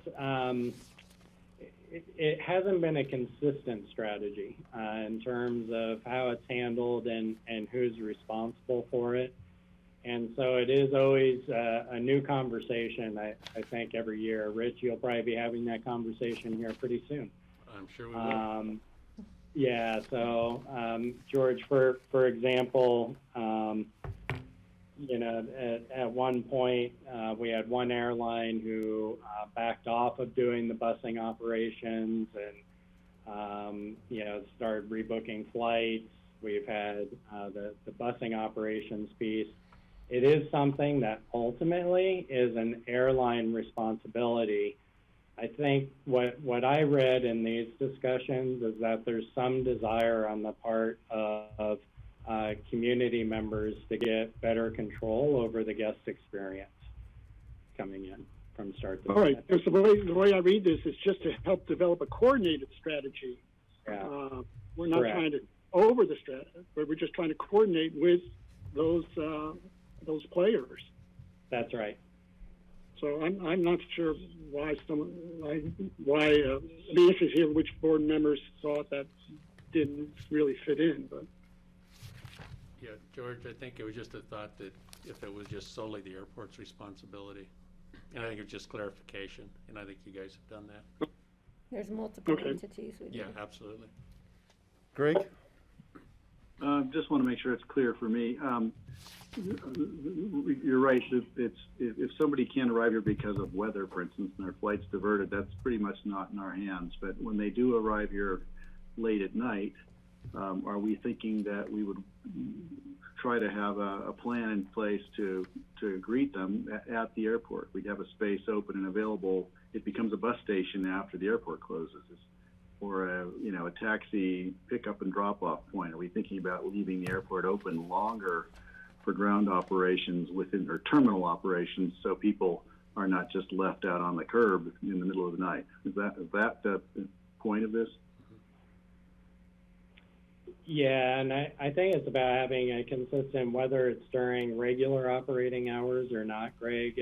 So if you have a flight diverted to Grand Junction, that there's a consistent experience for folks arriving in Aspen.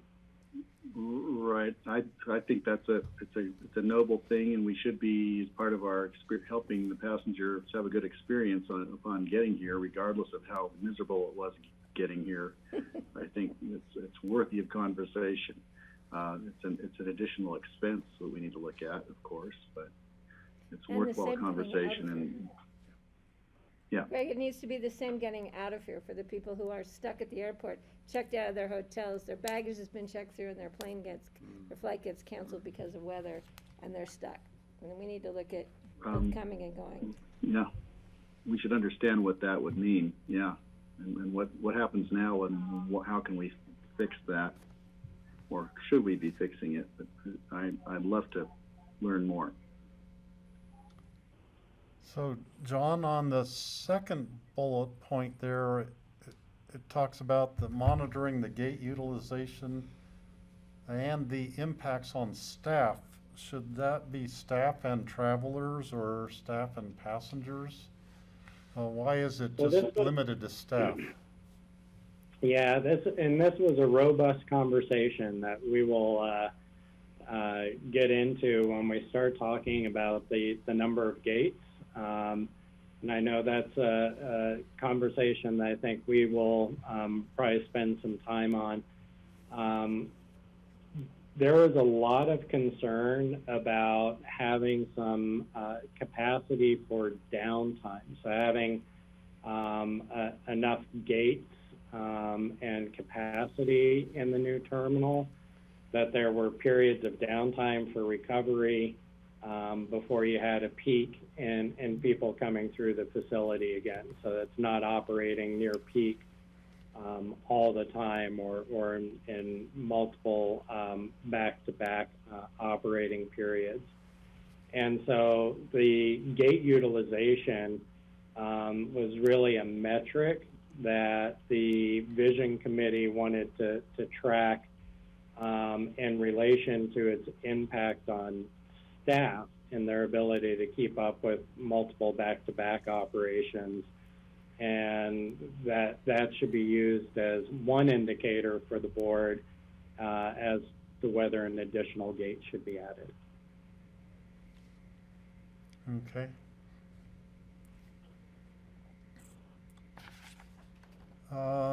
Let's see, I had a question on just my notes that I had put on when I was making my choices, and it had to do with the airlines being assigned or sort of owning specific gates versus having more I don't want to mix up the word flexible, but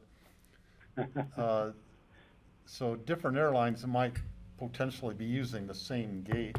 I don't know if that comes into this particular number 8, or if that might be more on number 10 discussion about the number of gates and how they're utilized. Yeah, I think that would probably be more along those lines, Steve.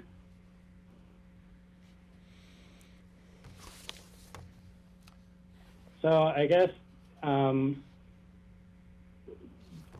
given where we are in the discussion now, I think what I'm hearing is that there's general agreement with all of these bullet points, with the clarification that it's coordinating for greeting and delivering visitors, as well as departures. I guess that would be the addition to the last bullet point.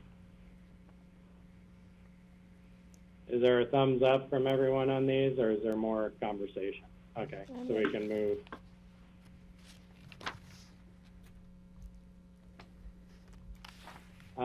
Open air jetways. And this is one that will require some more research and design around feasibility, but there was enough to suggest that this is a good possibility. So it's definitely something that the Vision Committee wants us to look at. And this is, and I think, as you heard, I think a lot of people were surprised at the journey from no jetways to jetways.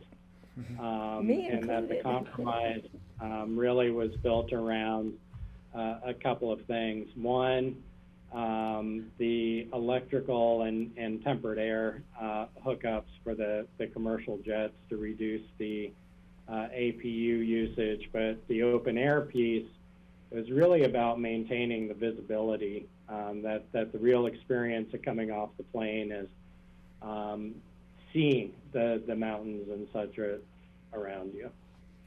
I have a question. Patty? John, what does it mean by has the authority without federal funds?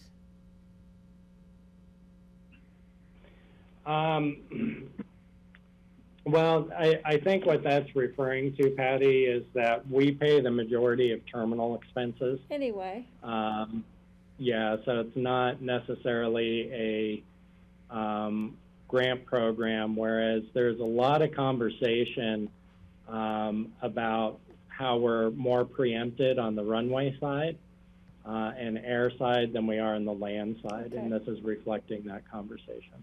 so it means we could Rich, do is it that with, we could Yeah, that's probably do this without the threat of funding being taken away, because we'd be paying for it anyway. Right. Right. Yep. Okay. Any questions, thoughts, concerns here? Greg? Yeah, thanks. The green being the one what most of us agree to, then you had maintain the visibility of natural environment. I'm assuming everyone would agree to that. Certainly that's important to me. The thing that I've always had a problem with whenever I hear this conversation regarding the jetways is that it seems as if the jetways are being presented to us as a necessary integrated electrical hookup and HVAC system for the plane could only be put through a jetway. And I don't know if that's accurate. It's a technical issue. And I'm assuming there are airports, maybe military aircraft places, where they hook the plane up, they put the HVAC system in, and it's not connected to how people actually get on and off the plane. So I just want to make sure that we've turned over every rock, and we're not saying, oh, we have to have a jetway because that's how we plug the plane in. As an engineer, it doesn't make sense to me until we find out that there's actually some physical rule why you couldn't separate electrical hookups, the ventilation system, and the jetway.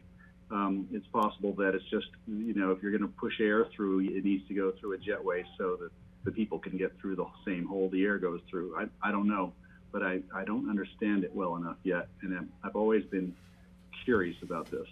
So we can double check that, because of course we are looking at doing the electrical and tempered air on the GA ramps without those. But I do recall that there's something specific to commercial aircraft, Greg, but let us bring that back, as far as those hookups.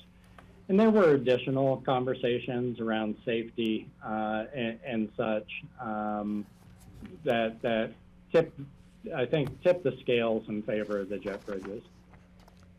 Okay, Kelly? I'm not going to bring any other issue up other than the one I just brought up. I'm hoping that they don't.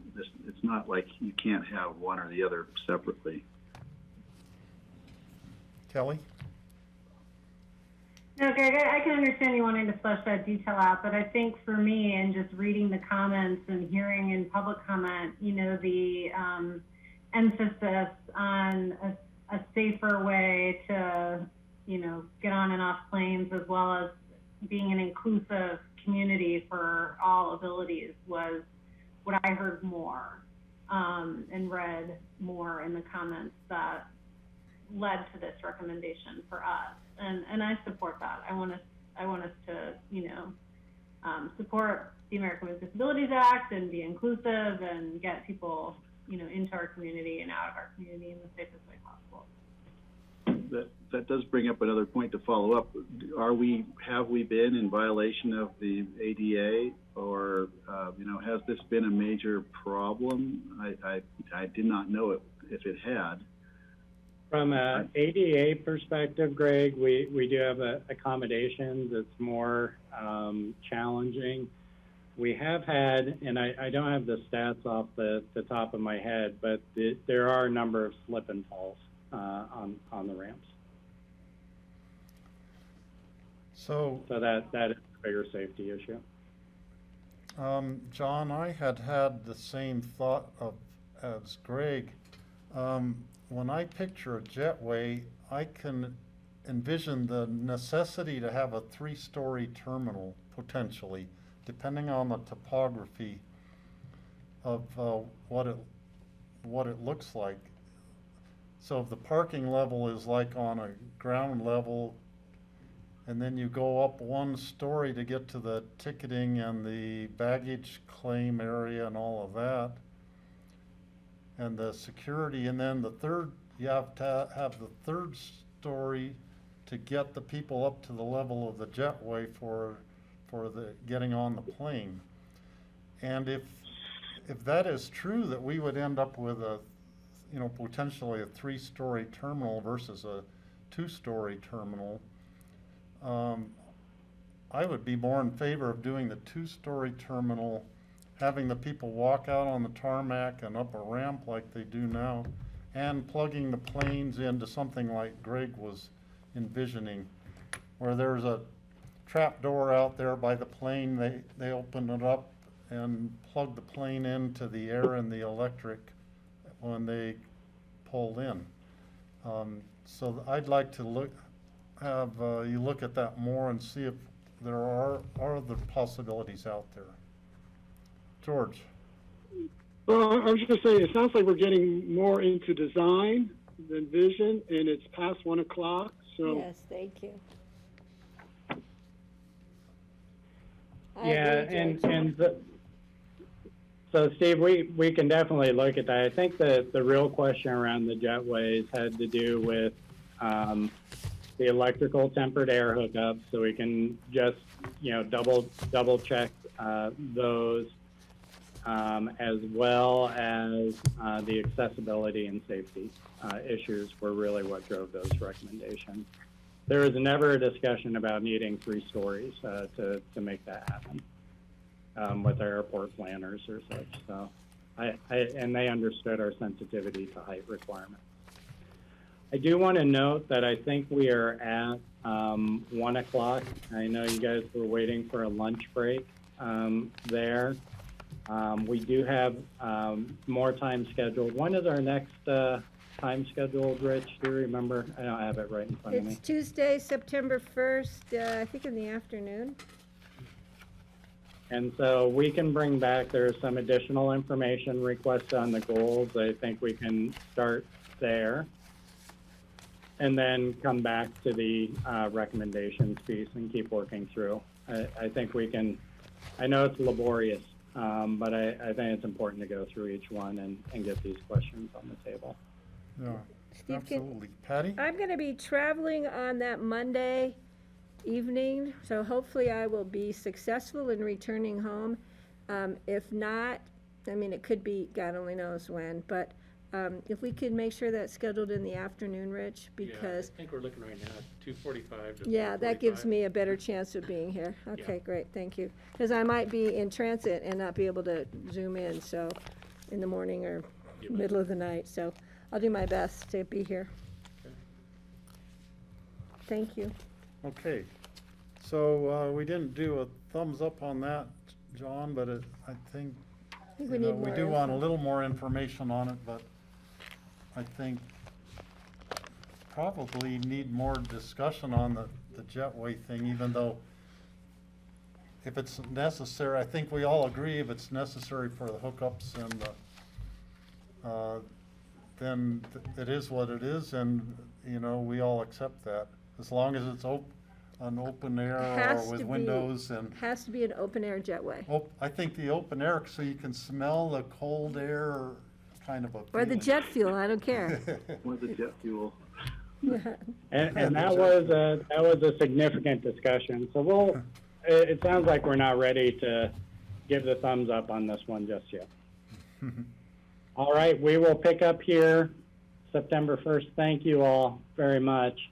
And thanks for your flexibility. Let me join you from far away. Thanks, Feels pretty John. much the same to me. Yeah, Be we safe, can- Kelly. And Okay, we'll see Kelly See you too. later. And John, it's 1 o'clock here, but it's 3 o'clock where you are, and I hope you had lunch before this started. I did. I was thinking. But of course, we only rolled in about a half hour before we started. So, Well, you better luck with your technology than I did, so. Oh, yeah. Did you get one of the MiFi spots? Is it? I did, and it was working fine, but this is the first Zoom, so maybe it just doesn't have enough. I don't know. I've used it for this one. It may just be the coverage you got there. Yeah, no, we have good coverage in the house, so I just switched over. But Okay. anyway, nice to see you all. See you in 50 minutes. Okay. All right. All right. Thanks, everyone. All right.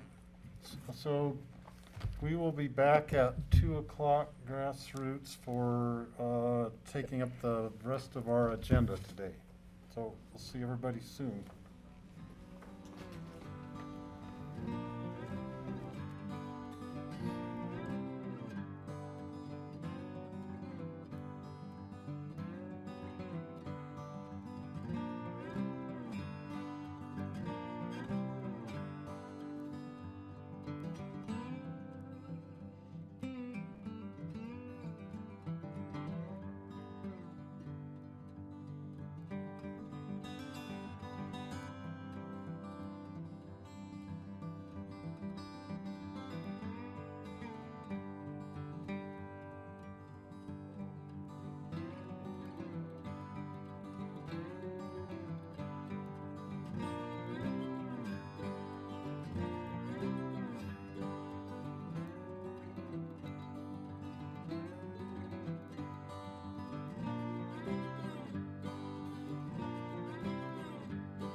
is making me want to have a shot of gin or whiskey or bourbon. Because it is all over the place.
But we walked over to look at the desserts.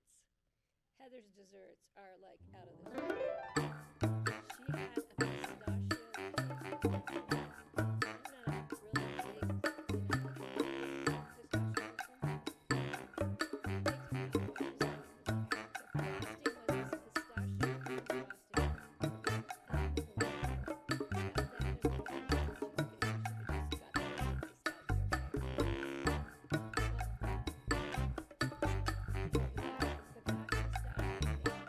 was this pistachio cream frosting. And the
just need to prepare for that. And just have her ride naked till we get over the.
Okay, welcome back, everybody, to our August 25th work session.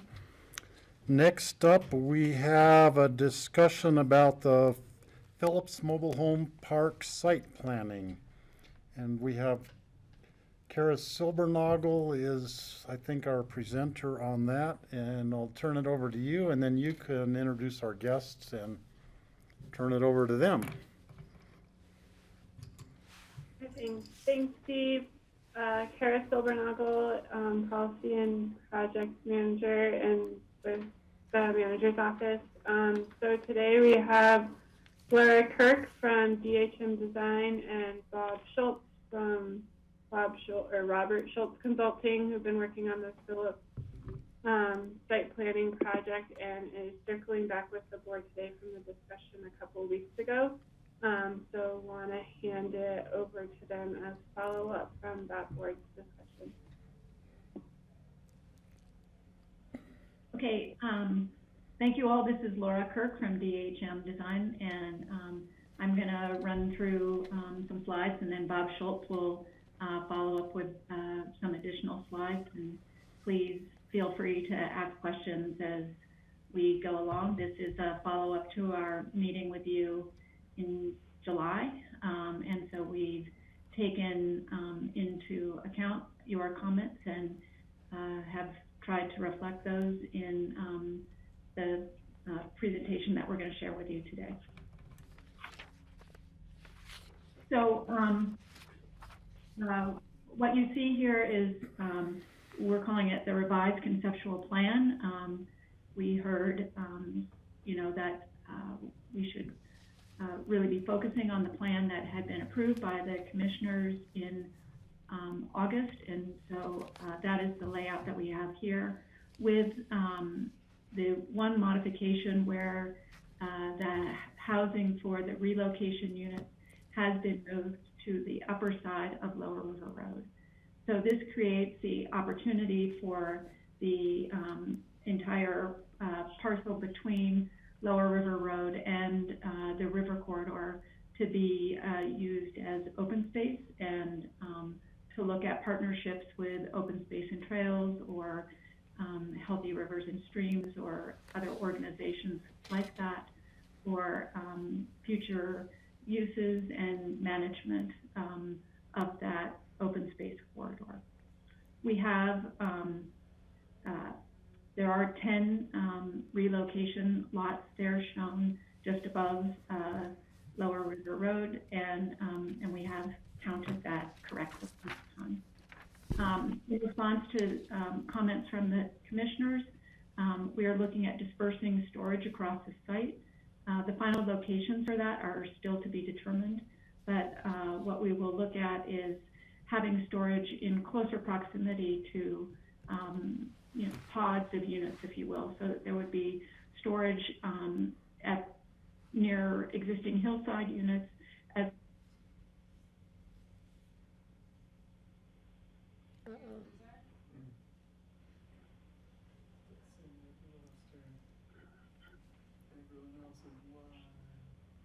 Laura, if you hear us, we lost you.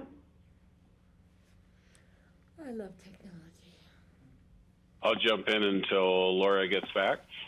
So, sorry, I don't know what happened there. okay. I've heard that Zoom's been having some trouble, but I've never had that happen before. So, and I know that Bob could cover if I disappear. So, we have a mix of triplexes and quadruplexes up there on the hillside, above the existing hillside units. So we are looking at 29 existing units. That includes the ranch house, 10 relocation spaces, 21 new construction units, and that results in a total of 60 units. You go to the next. Oh, one other thing here, you'll see the blue arrow there, and you see it here as well. And there was a memo in your packet from Jay Hammond based on work that Jay Hammond with SGM and Peggy Bailey from Tetra Tech have done looking at the debris flow analysis for the site as a whole. And this looks specifically at the middle basin. In our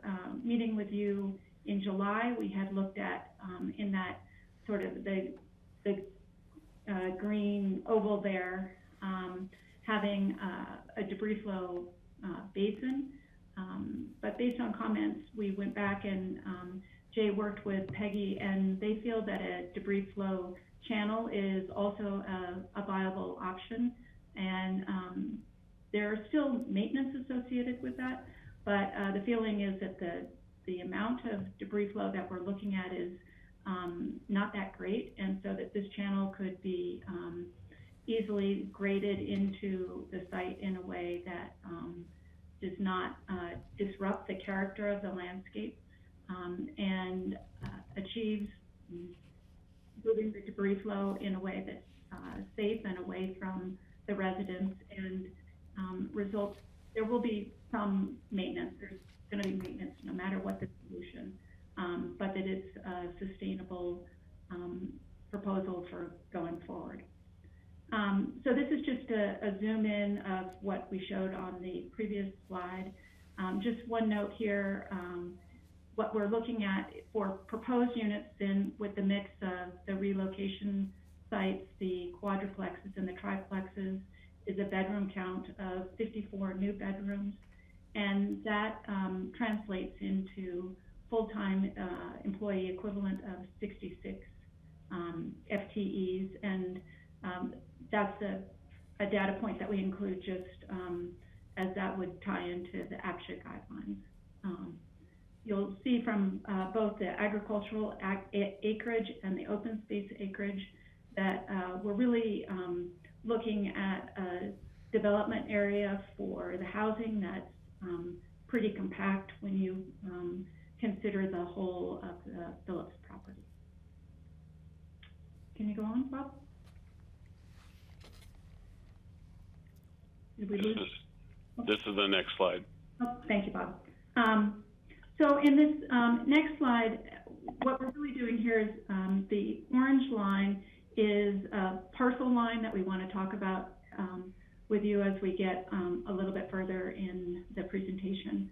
But the orange parcel line is what we would call sort of the area for development. We've extended that beyond, so it's not as tight as the development just for the relocation units and the quadruplexes and the triplexes above the hillside, and that creates some opportunity for commissioners down the road, 10 or 20 years from now, to be able to add units there if that was desired, without having to shift parcels from being designated as open space into some sort of development.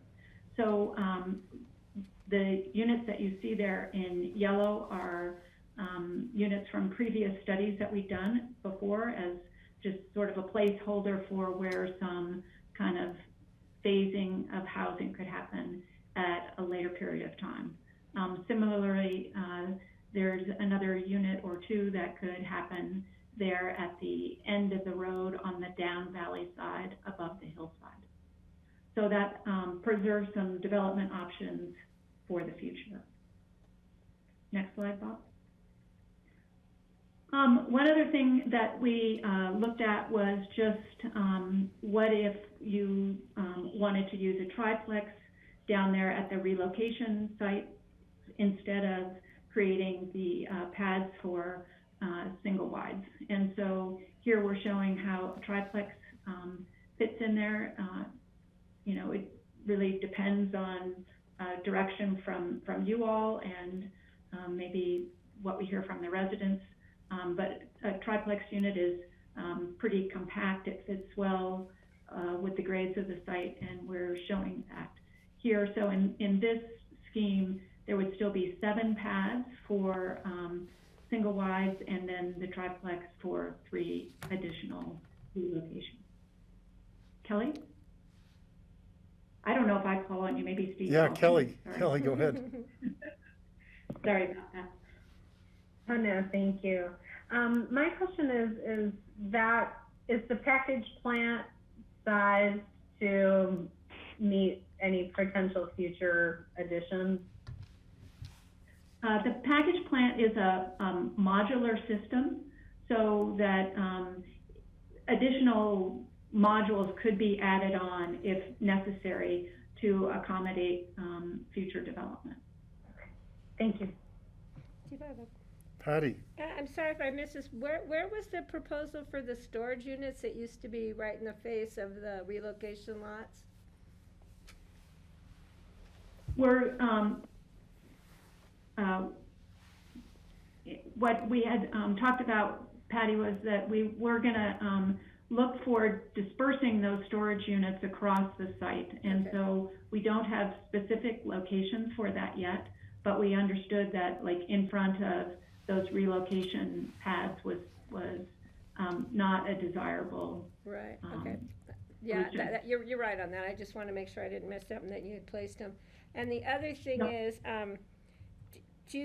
I think the 10, thank you for giving us the 10 relocation lots, because that's what we're looking at is the number 10, but I think there's a possibility, we don't really know if we will need 10 or 7, so I think the idea of a triplex is a good idea, and it gives people that need to be relocated another option. The other thing is that may be an area where we could facilitate putting some storage if turned out we just needed 7 relocation lots and we didn't need to build a triplex. But that gives us another opportunity. And I really do appreciate moving the development outside of the debris flow area, regardless of the fact that SGM did do another proposal that showed a different way a couple of different options for mitigating that debris flow. But I like not putting people in harm's way, so I really appreciate this proposal that you're showing us today. And I'm hoping that there's some visuals so we can see what the scenic will be from Highway 82. But I'll let you continue. Thank you. Greg? Thank you. Thanks, Patty. Oh, sorry, Bob. Let me jump in real quick here. Just notice it looks like you have is that a potential triplex up at the end of the upper level of development? So that's an alternate spot where the triplex could go as well if you were trying to reduce impact on the road. Is that correct? Yeah. Or if the storage went there. Yeah, if the storage went there, you could move a triplex unit up there as well. So creating some options. So hey, I think just a quick take on this. I would poll the residents who are having to be relocated and see how many of them want to be in a trailer on a relocated trailer site. How many of them would be interested in being in a triplex kind of a unit, because that could definitely help us make up our minds.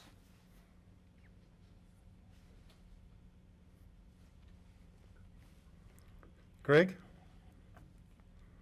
Yeah, thanks, Steve. Yeah, I think that would make sense to check in with the residents on that. My main concern with this is anything new we do should be with an eye toward climate change, carbon reduction, energy efficiency. And so I guess if we're going to move someone's mobile home across the river and put it in there, I guess we need to make sure that it's as efficient as it possibly can be, because we're going to be comparing it to, that with new construction. That should probably be close to something like net zero, the way things have been going. So I want to make sure we have an eye on energy efficiency when we're doing this. That seems to be the point of this, and to a great extent.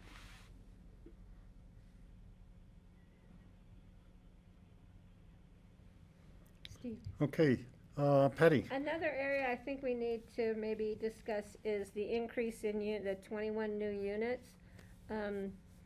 Technically, that's almost doubling if you didn't bring the units for relocating the existing lots. And I think that's going to be an area of concern, obviously, for the Woody Creek Caucus. So I think it makes sense at this point to be looking at a plan that has those 21 new units, but I think we need to know, we'll probably be having more discussions about that as we move forward. George? Yeah, I didn't quite know where we got to 16 units, and Yeah. I'm not necessarily opposed to that.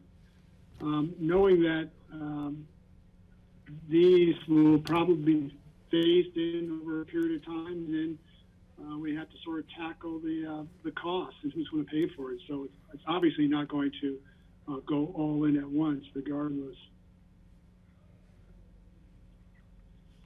And I think the way we ended up with increasing the number from the existing units was to lower the total cost for the infrastructure, like the package plant and the road changes and the water system and all the things.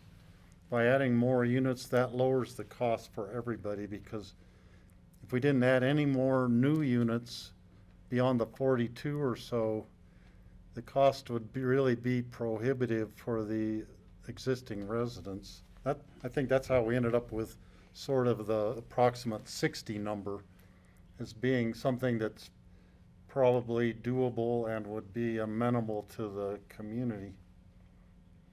Maybe not amenable to Woody Creek Caucus, I don't know.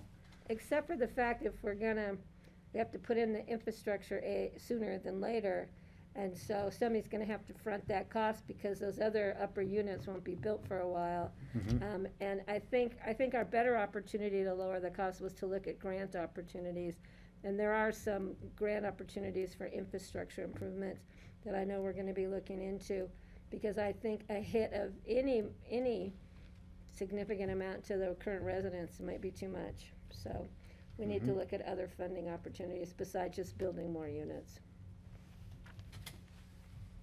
And I think also just I would say if the commissioners, feel better about a lower number of proposed units, we could keep kind of the parcel outline that we've shown here and, remove a quadruplex or something like that. So there's a lot of flexibility here if the number 60 doesn't feel good to the board, we can change that. So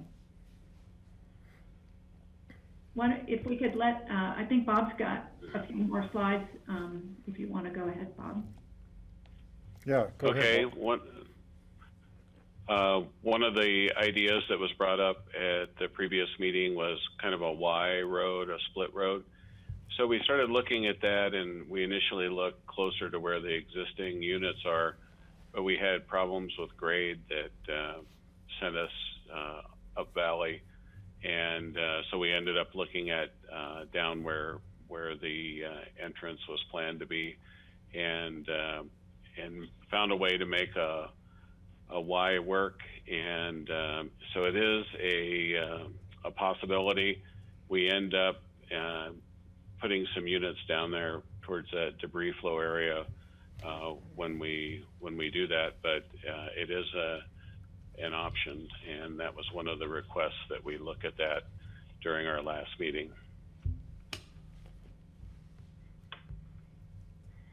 So back to this is the primary drawing that we have been working with, and Commissioner Clapper mentioned some visualizations, so we have some for your consideration. So this is we looked using Google Earth down through the site and tried to find the most visual locations. There's a lot of locations where trees and things were obscuring the view, so we just kind of drove up and down Highway 82 on Google Earth until we found the most visually place where new units would be most visual.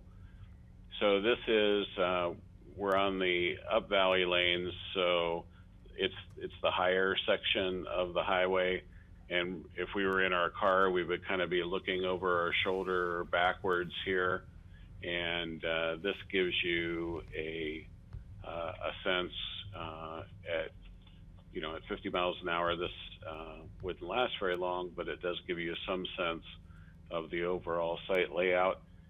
This obviously doesn't show any landscape treatments, and if we were moving forward, we would obviously want to do some things with landscaping, but it's really a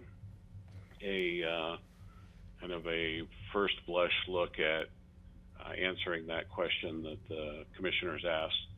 As you know, the down valley lanes are lower, and we had a little bit trickier time here because the trees really make most of the view corridors.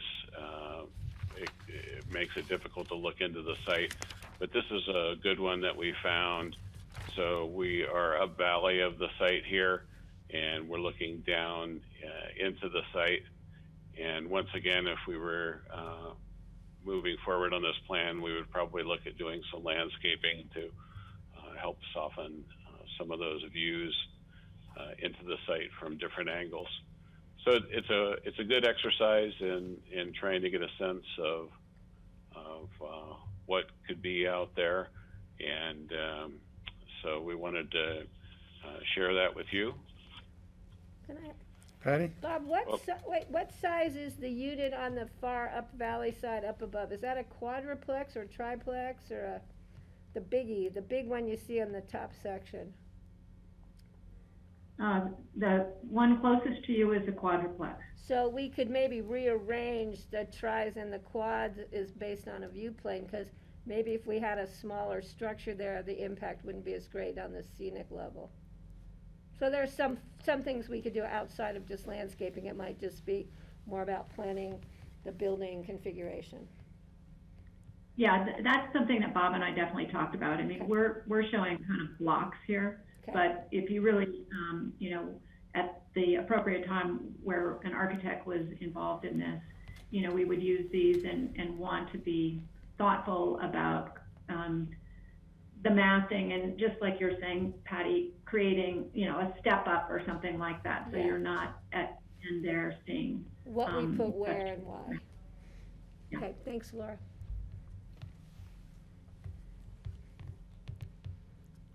Steve, any other hands up? before I move No forward? hands up at this moment. Okay. Do you have more slides, Bob? Yep. Okay. So here's the parcel plan that accompanies that. The riparian river corridor is still lot number 1, and we would still have an easement on it for the wastewater facility. The lot number 2, once again, being the current ranch house that we don't have to figure out today what the use of that is. Could be housing, it could be a community asset, it could be for use by Phillips residents. The third is the lower ag field that is between the river and Lower River Road. 4 being the existing hillside homes, and 5 being the main ag field up above Lower River Road. 6 being that parcel for proposed development and leaving a little extra room so that if in the future people wanted to do something, there would be availability. And once again, an easement for, there would actually be a couple on this, one for a solar array and one for the water tank that would provide the water for the site. When you get all through with it, the hillside parcel is about 5 acres, and the parcel for future development is about 6.8. So that means that about 50 acres is available for preservation. So the intention of this gathering is to see whether we've got the relocation sites where you would like them, and recognizing that we've got some options within that, but that we're in the right location for those options, that the potential new construction sites are in the right location, and that the parceling plan makes enough sense from a conceptual standpoint to move forward. If those do work for you, the next steps would be we would do a pre-application conference with the community development staff. We would meet with residents in the Woody Creek Caucus so that they can have a chance to look at what's being considered. We'd work with the Project BOCC folks on a phasing approach so that the engineering, the grant and loan efforts all kind of work in together, so that there's a funding and a phasing plan that work together. And then on September 1st, a slightly different configuration of us will be back to talk to you about some relocation policies and use policies. And so Chris from Project MOCC will be here, and John Ely has some use policies that he would like to discuss with you. So that's sort of where we're at and where in the near term we think we would be heading, and look forward to your comments. Patty? Yeah, Bob, when do we, I mean, this is, the bullet points you have here, that's the stages we're taking these steps? Because I think we need to meet with the residents in Woody Creek Caucus maybe a little sooner than later. We've had some concerns expressed by Woody Creek that they've been left out of this process, and I think maybe it's time we bring them into the process. I think that's important point, especially, again, with both the residents and the caucus. I think that's important.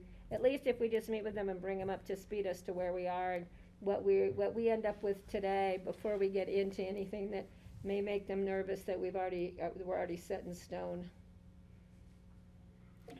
Yeah, once we feel like we've got a plan that has your support, we'll set up a meeting right away. Great. Thanks, Bob. So I like the plan that you have drawn today.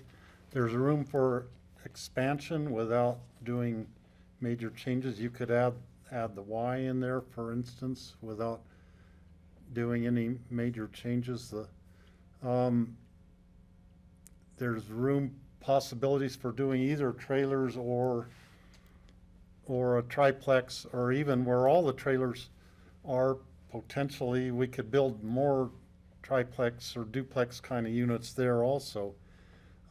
It doesn't lock us into, those complete final decisions. But the way it is shown right here, I would take that to the residents and to Woody Creek Caucus right now and get immediate feedback from them before going to the county for a pre-app conference. Yeah. Just like Patty suggested. Because they might have suggestions that we hadn't thought of, or feedback that is going to be critical to us and, making our final vote on it.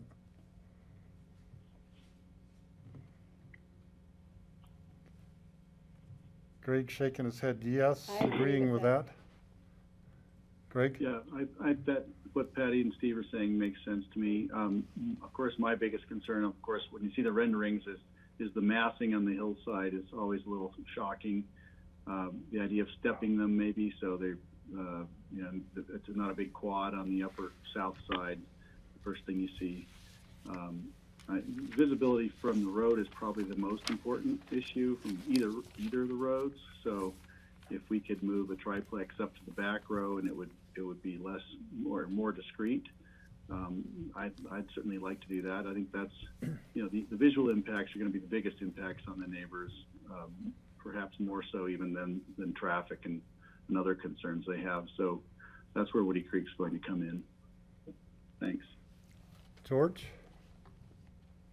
Yeah, I agree with all that. I'm just thinking in terms of the process. I think that after, Bob, you're able to get input from the residents and from Woody Creek, I think it would make sense to touch base with the board again prior to pre-app in case we want to tweak anything based on those comments. Definitely.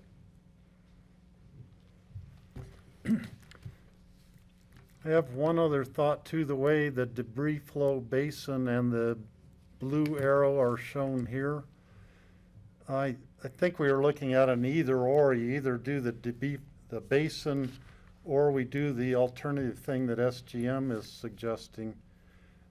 Looking at this drawing, maybe we could do a basin in there. Then the outflow from that, if there's a bunch of water, that would go down a drainage ditch, which would be redirected the way the blue arrow is going. And maybe it's a combination of the two things that might be the best solution. We can look at that going forward. Part of the reason we left the debris flow basin on there a little bit for context as well, Steve, so that people hadn't understood where we were in space. But I think that's the final alternative may be a hybrid. Yeah, and I really like the idea of taking it more into the middle, you know, away from where the houses are, realizing that there was potential expansion over there. If we did a good drainage ditch going through there, we could work, it'd be some future Board of Commissioners potentially would want to expand into that area. Or not, but I think they would have that option, and it would be safe in the meantime for the residents.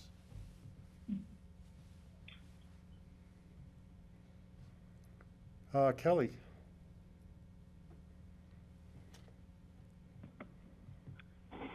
For everything that's been said, you know, this project has gotten better, I think, every time we've looked at it, and I just want to thank you all, because, you know, we said this was going to be this project was going to be a bit of a chess game, and you really set it up by using the modular approach so that we can kind of put a piece into place and put another piece into place as funding opportunities come together, you know, as residents make their decisions, as we take in more input from the public. So I just think that's worked really well here. And, you know, we may hear more that makes it even better before we give it the stamp to go through the pre-op process. So thanks.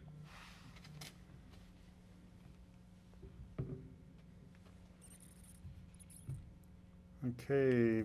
I have one other thing. Patty again. Yeah, and at what point do we, are we going to be looking at talking with Open Space and Healthy Rivers and Streams? Is that under the funding bullet point?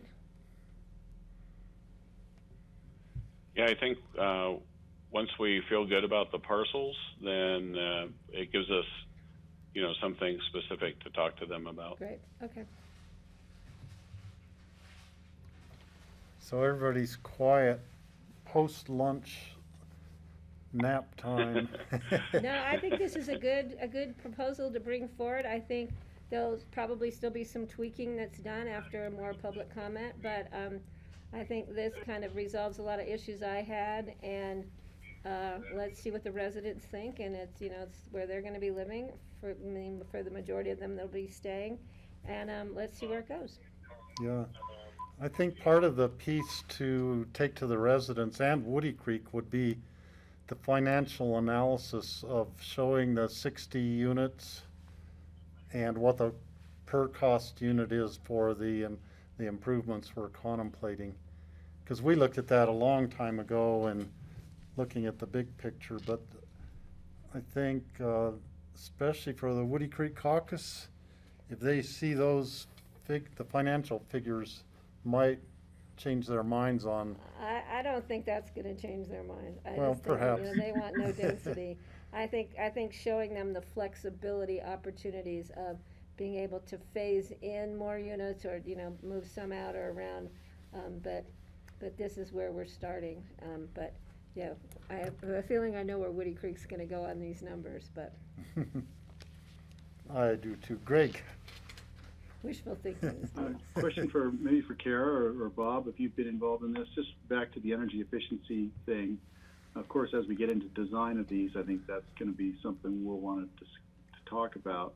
Regarding the relocations, what I assume there's a criteria established for when a unit can be moved and not. I know if it's physically not movable, that's certainly a deal breaker, but regarding the other, you know, efficiency or energy status of a structure moving onto a relocation pad, will there be a criteria for any standards it must meet in order to be relocated? We don't have any at this time. There are none that exist, for instance, in the state law or anything like that. Right. I'm just thinking, well, that may make it easier for us or more complicated. I'm not sure. I'm just thinking is if we're looking toward, carbon reduction everywhere we can, that is something that I think we should examine.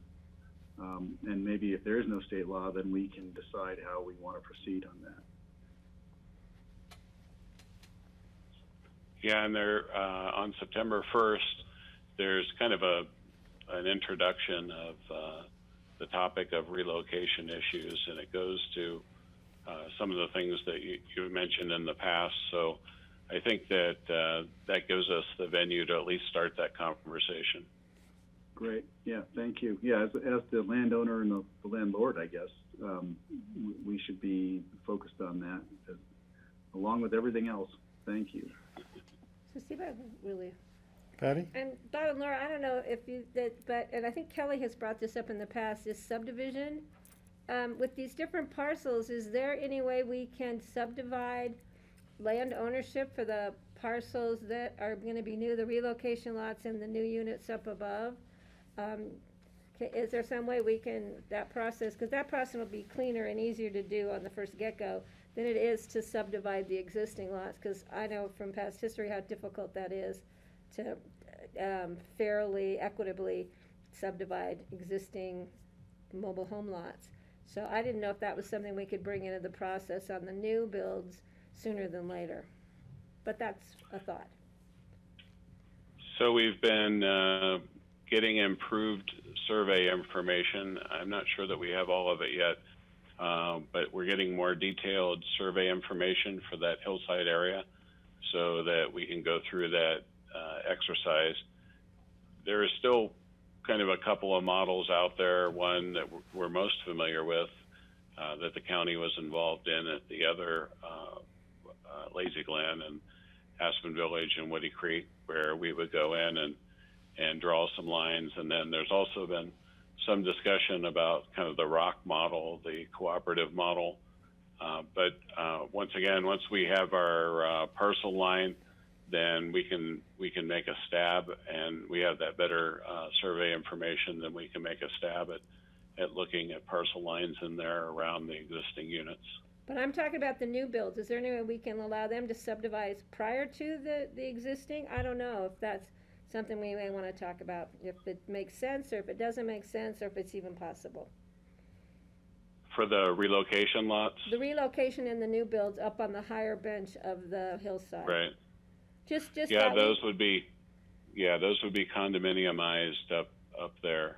Yeah, we should ask the county attorney about how we could do that. Okay. Great, thanks.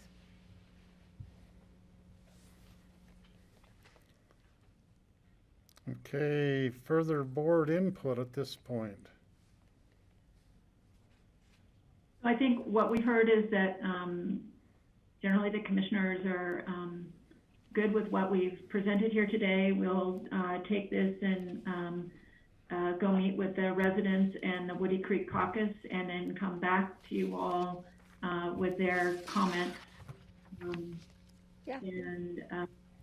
see if we want to tweak the plan before we go forward with moving into the pre-app process. And then just a reminder that next week, Bob and Chris from Project BOCC will be back to talk with you about relocation policies and some use considerations. And John Ely will be the one talking to you about the use side.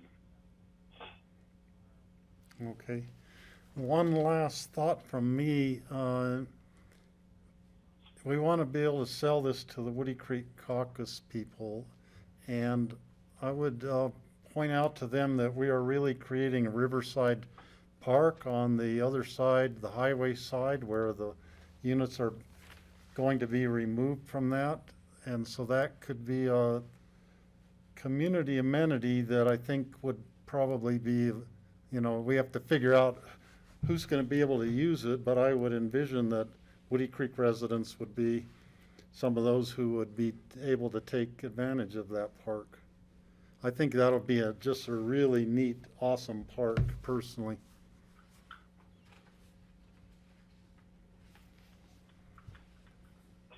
Thanks, everybody. Thank you very much. All right.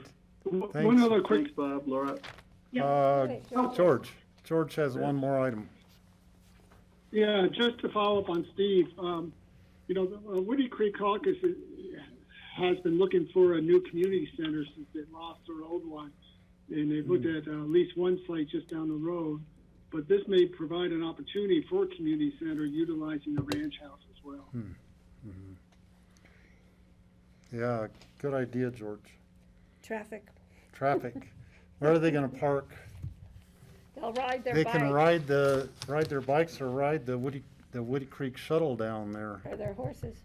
Bike trail goes right to this location. Yeah. Okay. Thanks, everyone. Bye. All right, Bob. thanks Laura, thanks Bob. And Chris. Thank you very And much. Chris. Chris was quiet, but we'll talk to you next week, Chris. Thank you. It's a great picture behind Bob. Okay, next up, we have Kara's still here for the 2020 census update. I hope you have good news and not just bad news. I have new news. How about that? So I just wanted to spend about 15 minutes with you all about the census and give an update from the Aspen to Parachute Complete Count Committee and kind of what the plan is moving forward with some of the recent changes. So let me share. Okay. So, not sure how widely known it is, but I want to share broadly that the new census deadline, we had originally thought that it was October 31st. It has been moved up to September 30th. So we have a little over 30 days to complete the census, and the Aspen to Parachute Complete Count Committee is doing their final fall campaign launch that we put on hold once COVID hit, and we were planning to do this fall anyways, but we thought we had more about 60 to 100 days, not a little over 30. So we're really kind of asking for everyone to help us spread the word and really emphasize how important the census is. And so just wanted to share with you all what our plan is and the status changes and how we're adapting and what we know to date. So again, census closes for all responses, that including any follow-up responses, any door knockers, anything like that, on September 30th, and all data must be delivered to the president on December 31st. That has always remained the same date. That December 31st has always remained the same date. It's the September 30th that has changed. So I apologize, this slide might be a little bit rough to read, but I just wanted to share what we learned from the Census Bureau of kind of their next steps as we close out the next month and a half or so, which is the Census Bureau has begun door knocking on non-response follow-ups all across Colorado. After the first visit, the Census Bureau does leave a notice of a visit. Again, at any point, if anyone receives these follow-ups, if you go on to my 2020census.gov and go fill it out, then you'll no longer have a visitor from the Census Bureau come to your house. So in order to not have anyone knocking at your door, completing the online questionnaire at my 2020census.gov will help complete that. So the Census Bureau will be sending out paper forms to households that have not yet responded, and all those paper forms must be postmarked by September 30th and received by October 7th. I think we can safely say, knowing some of the issues with mail delivery, we would obviously encourage everyone to complete it online and or mail it far before the September 30th deadline. And the mobile questionnaire assistant workers will continue to work through to the end of September 30th. Can I ask a question? Patty. Kara, I think it's really interesting that they're saying your return one needs to be postmarked by the 30th, but it has to be received by the 7th. That's kind of weird. Generally, it's just a postmark date. because it says it, like with your taxes, it doesn't say it has to be received by a date, it only said it has to be postmarked by a date. So that's telling me that they're expecting a lot of those paper forms not to be received, maybe postmarked on time, but not to be received. And there's nothing we can do about that, is there? No, again, the best approach is to complete the questionnaire online. Right. That is going to be the best approach to avoid that. Well, I think it's another example of the Postal Service interfering with something that makes a big difference to the people of this country.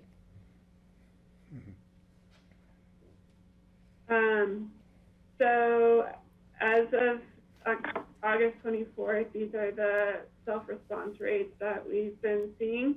So Colorado is actually right at the 2010 numbers. We're 21st in the nation, but so I think we can all agree that there's some more work that can be done in the state. Drilling down to locally, Eagle County is 35%. Again, the parentheses represent the response rates for the 2010 census. BOCC is 59. I believe this is all encompassing town of BOCC, so it's not just the Eagle County portion of BOCC. Is getting close to those 2010 numbers.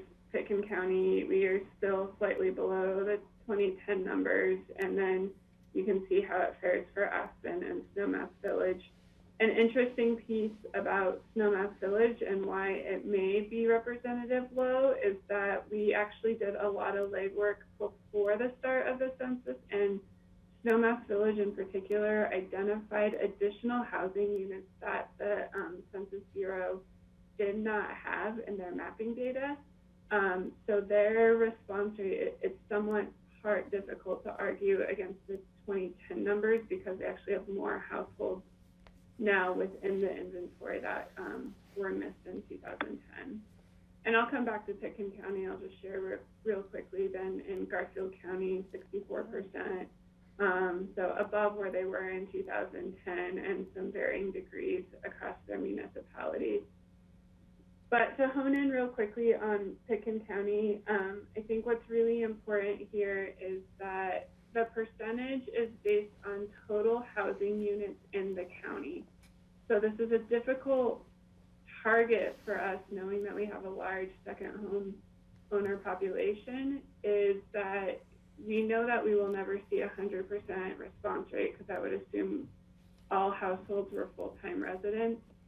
I think what we're shooting for is we would like to see more than 39%, but just a rough assumption is if we assume 50% were full-time residents, do we make that kind of the overarching target? And then from there, it would be obviously a little bit above the 2010 numbers we'd like to see, but also we're not gonna get to 80% cut because of what that denominator is. It's not representative of population, but total housing units. So that was a learning point for me to understand why Pitkin County looks so low. It has to do with how our housing units and who comprises those. Any questions on that before I move on? Kelly? I don't have a question, but I'll just fill that in a little bit. In our airport binder, which we're all studying intensely these days, Gabe Preston's data presented, I forget what he named the metric, but it was a really good indicator of what second home, the amount of second homes in the whole housing stock in the county, and that was just shy of like 40%. So, even a 60% target for Pitkin, I think would be high.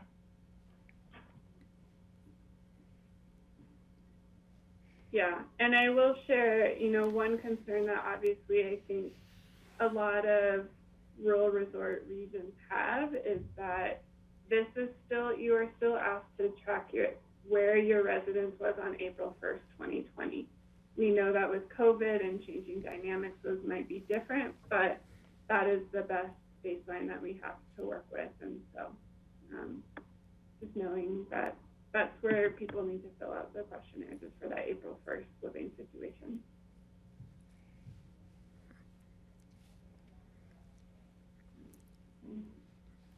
So this is starting today, but it's actually starting yesterday.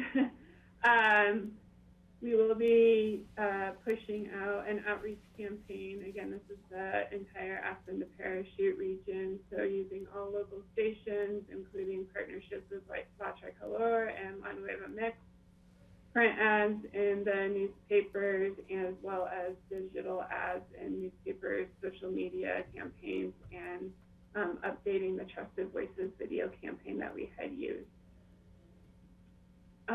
We're also, adjusting to where we are in the COVID world, and so what was initially a pretty heavy event spotter is now just tailored to the specific events that are happening in the region. Snowmass is doing a PO box specific mailing, as well as emails to residents and HOAs, given kind of their housing stock and the dynamics within their housing units. As well as bus signage and some yard signs. And then we are continuing to work with our partners in Glenwood Springs, City of Aspen, and then Holy Cross on mailings for people to complete their census, using some yard signs that are from the census bureau about completing your census form. There are banners going up, and then we are doing some Facebook Live events, and then we had a great Together We Count song from, her name is escaping me right now, which I feel horrible about. She was originally going to do a series with the Senior Center, but instead we've done a video of her Together We Count song for the community, which is pretty fantastic. Could you sing that for us, Kara? I don't sing, Greg, sorry. I do a lot of things I can't sing. I'll try it, come on. No. I don't even sing Happy Birthday, because it's sad. So really just wanted to... Maybe I'll play it, I'll learn it and play it for you on the ukulele. That would be fantastic. Can we do that for the Trusted Voices campaign? That will be fantastic. So really just to ask for you all here today and for the public is to continue to spread the word for anyone that has not completed the census through all your professional and personal networks. We've got a whole host of resources that we can all share. I just wanted to share that we have some new posters that we can put up for those that are in physical buildings, as well as using social channels and reposting. The A2P Census 2020 is going to be fairly active, and so we can repost from that page on either Facebook or Instagram. We are connecting Picken County social media folks with Rachel, who's managing it, so we can be reposting that information. So just here's the example of what was shared yesterday. And then, like I said, there's some posters and some great new campaigns that I think are coming out just to really liven it up. And so it's some new images folks are seeing, as well as, also telling the story about what COVID and forest fires mean and how completing the census really does make a difference when we see these kind of pandemics and natural disasters come to our community. It really can help make a difference in funding. So with that, I will close out. I think we've all seen why is the census important. It's $2,300 a year per person, and that it does remain 100% confidential. So with that, I will close it out. George? Any comments? Hi, Kara, thanks. I might have missed this, but if you haven't done this, I would suggest getting a simple message out to all the caucuses. Oh, good idea. George, can I feed that to you in your newsletter, or is there a different approach?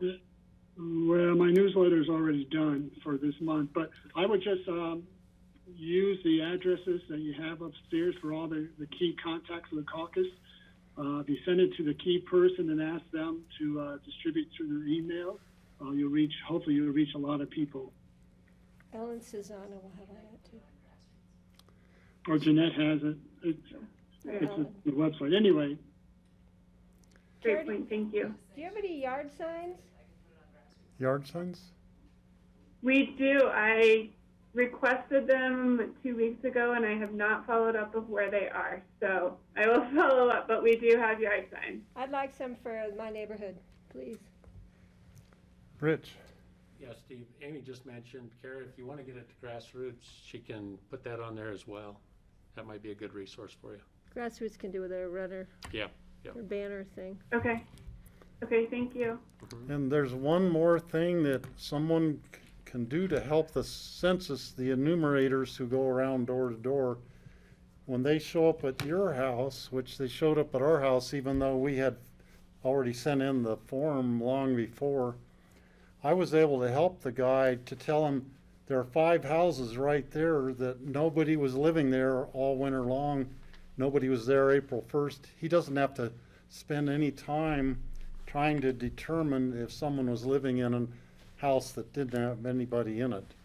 That saves them time, so then they can be going to places where people really were living and be getting, it just makes better use of their time.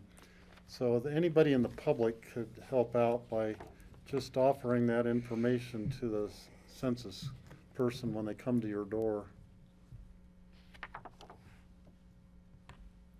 Yeah, and thank you for that. I did want to, Steve, hit on that point, is that we do know the number of enumerators and door knockers for Pitkin County remains very, very low and has been challenging to fill those positions. And so the more that we can all spread the word amongst our peers and friends and neighbors is going to be the most valuable, because I think that we won't see quite the number of door knockers that there has been in the past. Okay, thank you so much for that update, Kara. It's getting down to real crunch time now, obviously. Thank you, So, everyone. Bye, thanks, Kara. moving on to our next item is board open discussion, and we'll hand that over to Rich first. I don't have anything in the notes for discussion. Thank you. Okay, Patty? Yeah, they're doing a highway cleanup up along North Star. It's Eric Scaravan and that group, Greg. So with Greg and I don't know if everybody else is still receiving calls and emails and text messages about the trash between, it's actually between the airport and the landfill. So I don't know if we can, Greg, but maybe we need to just bite the bullet and organize a Pitkin County cleanup, because the trash is just, it's like it's bunnies out there repopulating every night. I mean, there's just more and more major pieces of garbage along the highway, and it is an insult to our community to have the entrance so littered. So if we can't, I also think we should follow up on Kelly's idea to write a letter directly to, what's the name of that? Dalwhinnie, and show them pictures and say, this is where your money is not going. You're paying the state to clean up this section of highway, and it's not being done, and CC that letter to the state. It's just not acceptable anymore to have those billboard signs up there that are actually getting absolutely no benefit from now at all. Greg? I could follow up on Patty. I'll agree with everything she said, and I was going to ask you, are the signs still there? I haven't been, actually I have been on the highway. Oh yeah, they're still there, Greg. I haven't been out there with my chainsaw or my bumper. And we also know the trash is still there in abundance, and it's gotten to the point where it's pretty embarrassing, I have to say. I was hoping that we've had some individual public works was organizing cleanups for staff on volunteer time the last couple of years. I'm hoping we could do that again. But I think I would advocate that we put together a community cleanup as well, and we'll deal with Dalwhinnie and CDOT when the time comes. But it really is terrible down there. So thank you for bringing that up, Patty. I think we do our internal cleanup with staff, because it's the best way to manage public safety.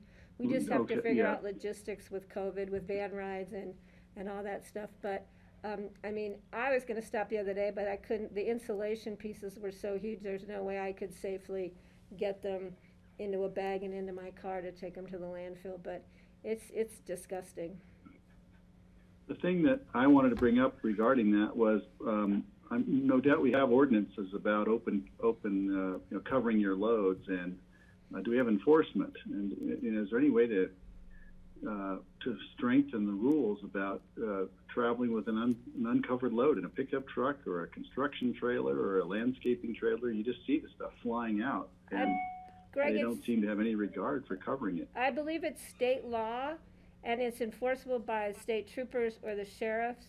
It is enforced at the landfill if they drive through the weight station at the landfill and they're not covered. Staff is supposed to be taking down the truck driver and the company and calling that company and reporting it. So Rich, maybe we need to follow up and make sure that, I think it's still being done, but that's what we've been doing internally by the county. But it is, I believe it is state law to have your load covered.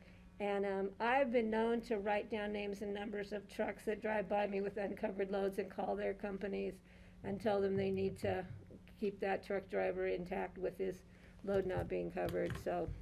Right. I know people who do that also. And his name's Craig. I think, well, where I'm married to her.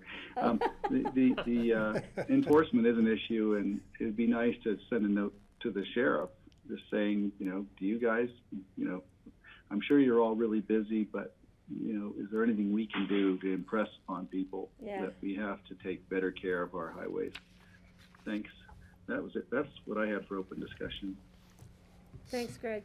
So my thought on that, if we could do all the way to the landfill road, at least up to Brush Creek Road, it'd be tricky starting at the airport, because then the Shale Bluffs area would be dangerous and probably not advisable to have people walking along there and through the Shale Bluffs. But I think if we did a target area and try to do the whole thing, so it's, quite a bit longer than what we did with just the county employees, but I think it would be doable if we get enough, have an organized effort and get enough people out there.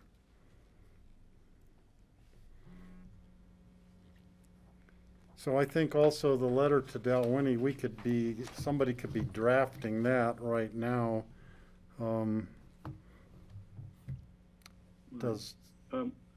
Steve, I did have one other item that I forgot. I talked to Rich about earlier.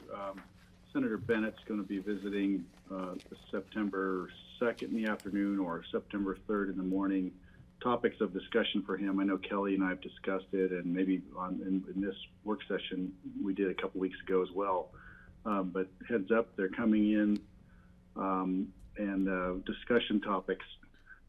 We talked about the airport, possible help with FAA negotiations, for instance. We talked about a fire update and a federal response to the fire. Any other topics you want to discuss? They would love to hear from us. We should post that probably. Rich, Mhm. I don't Yeah, know we will. I don't know Sure. the time or where yet, but we should post that because I know I'm going to plan to be there, and I'm sure that there'll be. Kelly, I don't think will be back yet, but Greg, I think you're gonna go. I don't know about anybody else. Yeah, I believe, Greg, you gave me the contact person for that, correct, so that we can get that dialed in? Yeah, I did. I gave you a phone number, Okay. and he's waiting to hear from you. Okay. So, yeah, I'd be in for that too. I have a dentist at noon on the 3rd. That's my only constraint on those times. Okay, other open discussion items. Going once, going twice. Okay, we're scheduled for a break at 3:30. Let's just keep going. I don't think I guess we better skip to the future agendas first, because looks like we need one more person for our discussion on the airport fee. Yeah, I just got a text from him. He's dealing with a little family emergency. Should be on here pretty quickly, but if we can go ahead and jump and then come back to it. If not, I'll just try to do my best to share those slides. Okay, so let's go to the future agendas.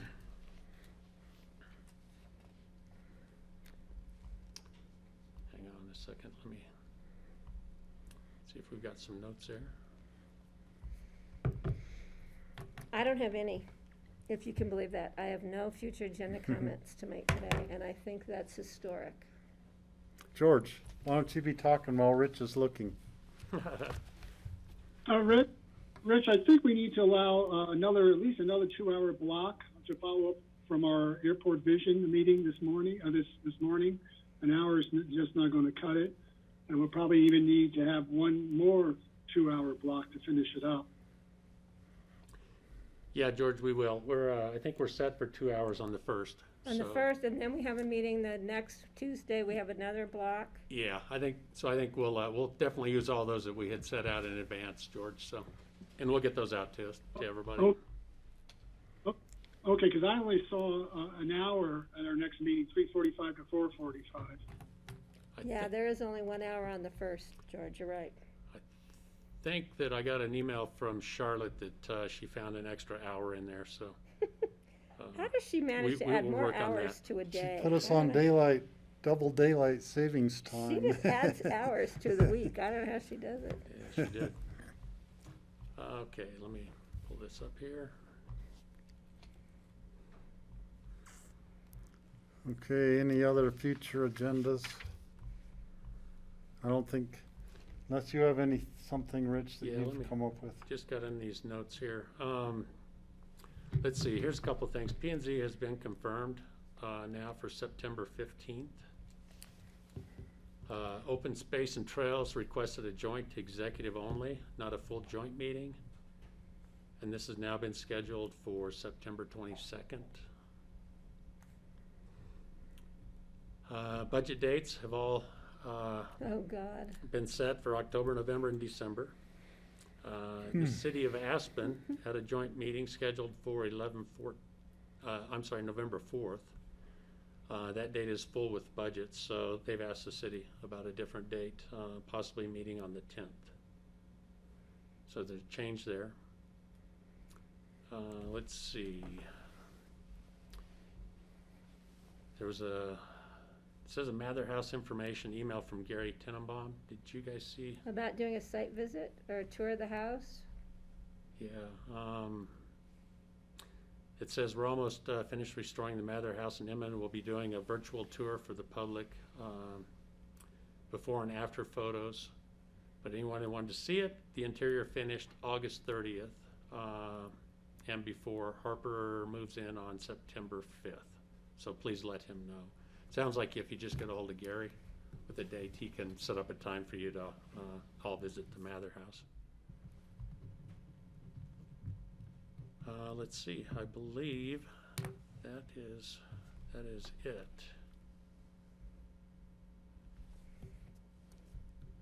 He's got some dates there, or some times I think that would work. Do you guys want those? There's about 4 or 5 of them, or would you just rather I'm just contact going to call him. Yeah, it may be better just to reach out to Gary to set that up. And that's all I've got. Okay. Let's go then to airport fee increases and rental car agreements. Do we have John Ely online? Yeah, John is here, and let me pop into this. Let me share my screen if I can with you. And Brian Elliott? Yeah, Brian is the one that I don't think he has not come joined on us up, yet, join has us. he? Oh, he's not on yet. Just, if you're going to talk, make sure you have your mic turned around and that it's on.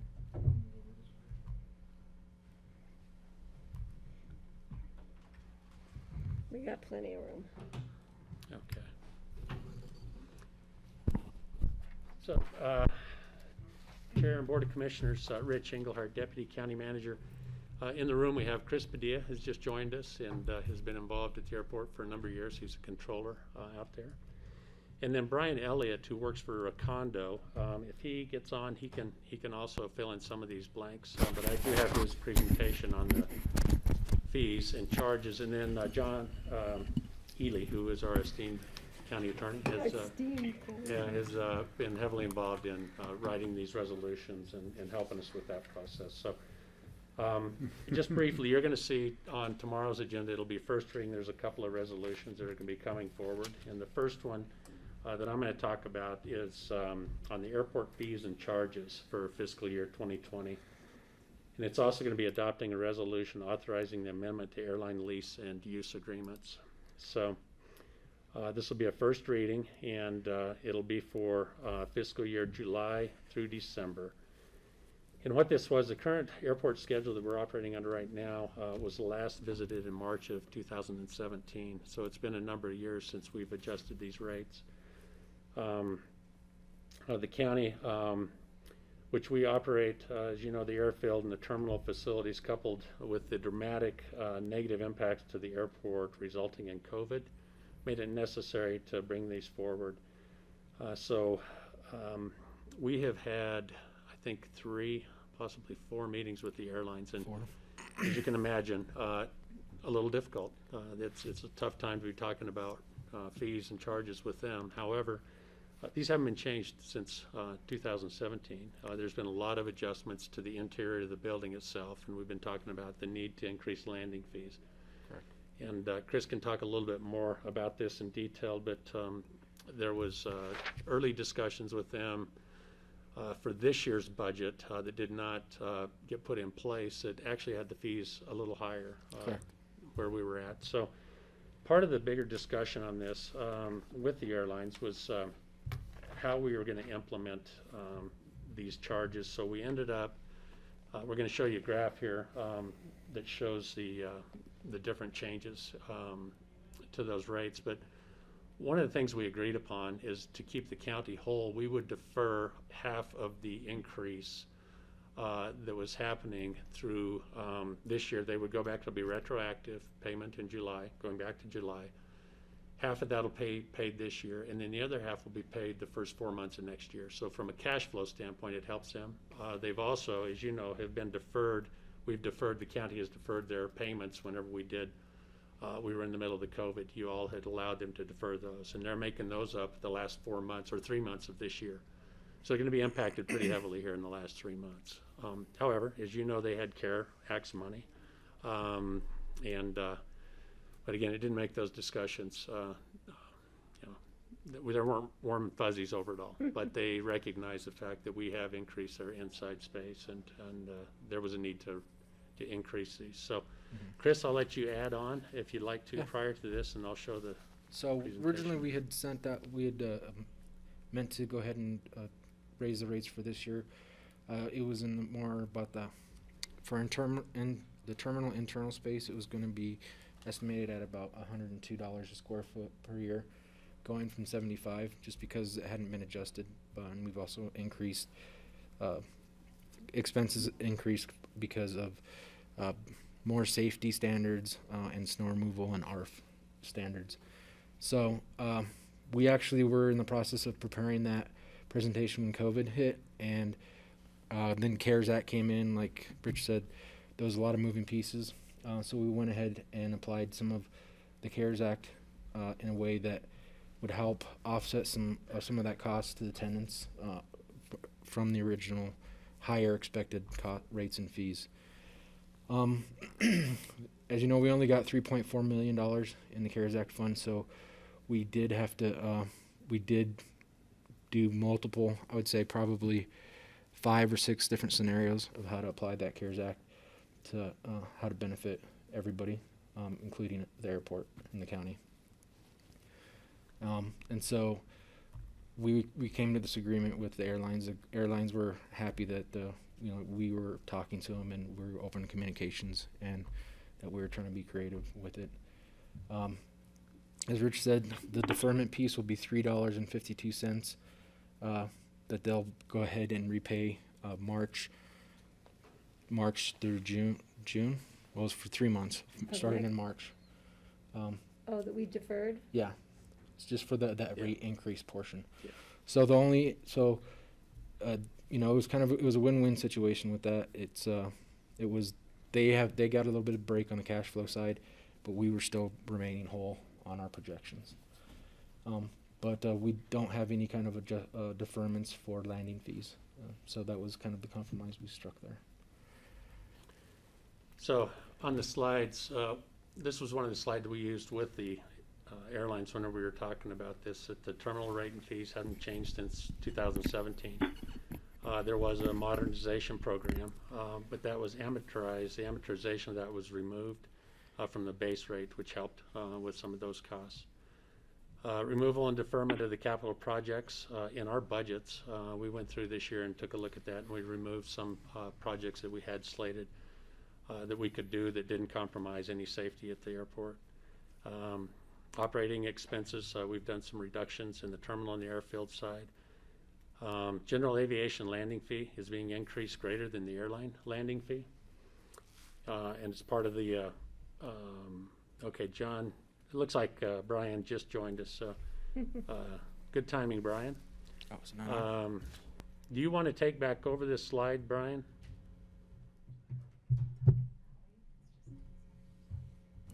thanks. Just talking to me. Brian, can you hear us? Brian? Brian, if you can hear us start talking, we want to see if we can hear you. You can't. Okay. I'd also like to point out too that the estimated landing weight that we used originally Send him a note. was greatly Looking at reduced. email. So No, Chris, what was that? Yeah. the estimated, so part of the calculation on the rates and fees is we estimate how much landing weight is going to happen on the GA and on the commercial side, and that was another big impact that we had to take into account, that the denominator of that the expenses was reduced so greatly. So the expected landing weight went way down. We do set these rates at a compensatory level so that we cover the costs on through those, where we're not allowed to make a profit on the landing fees. So that's another big driver that we had on that. So, Brian, can you hear us now? But we can't hear him. We can't hear you. You're now muted. Can you?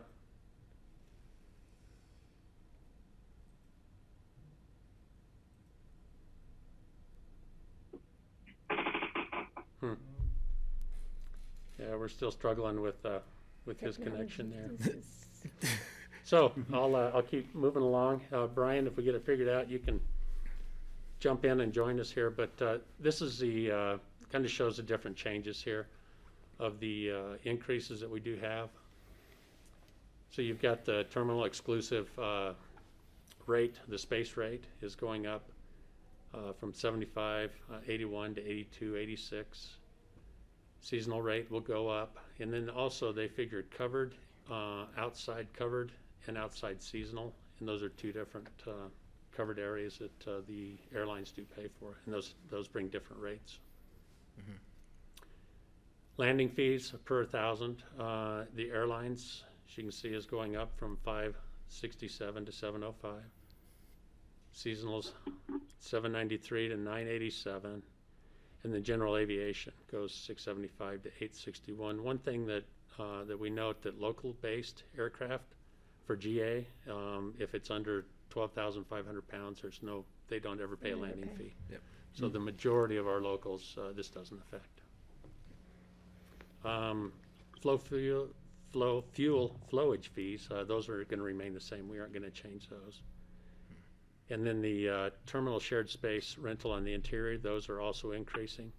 One of the things that we did not include, and John Ely, whenever we get into that and we start talking about the car rental space, we're going to show you the change to the exterior. We did not include that in the interior.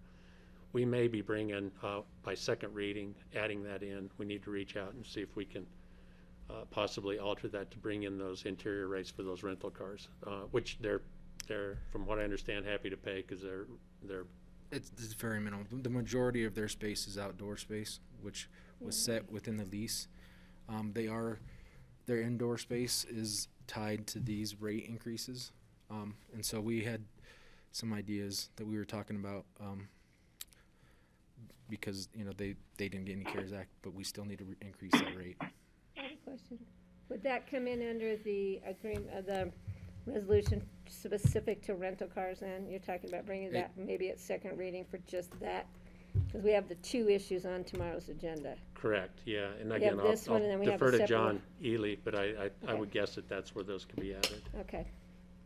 Is that right, John? No, I would be recommending to the board we move forward on both. If we need to bring something in as an additional component, as long as we are not deviating beyond the path too far, that was, the scope of the notice for the board action, and we can go ahead and amend the content of the ordinance and the content of the schedules. What I would, just to point out, yeah, well, that's fine. So Kelly's got a question? Yeah, thanks. Are these all and only the fees that we are allowed to charge as authorized by the FAA, or does this generate from like our operating agreement with the airlines? So these are not all of our fees. Oh, go ahead, Brian. Hello, Brian Elliott with Recondo. Sorry. Welcome, Brian. Thank you. All right. Sorry about all of this. These fees are on two levels. One, per the airline use and lease agreement that the county has with the airlines that serve the market. I believe as Rich and Chris have also indicated, the rates are set based on what's called a compensatory methodology. And so the airlines in the terminal pay the county based upon what they occupy. And then on the airfield, they pay based on landed weight. So you can only charge per the FAA policy, the airlines, what they actually use. So it has to be more or less a cost accounting basis, and a cost recovery basis of direct and indirect expenses in the airfield and terminal. And to answer some of the other questions, these aren't all the rates that we have at the airport, Kelly. We also have parking fees. We have ground transportation fees that are not regulated with the FAA. We've got, and also these rates also apply to our booth rentals. So, St. Regis, the Aspen Transportation booths, anybody that has a booth out there. So, but there are other items that we can, that we have as other fees that we can collect on, and that we do. So at some point in the conversation then, can you just talk about what Delta's stoppage and services means for how these fees, I don't know, does that put additional pressure on the other airlines, or is it just a gap, a hole in the budget? Well, we have factored in the notion that Delta is not currently serving the market in our cost estimations for the remainder of this fiscal year.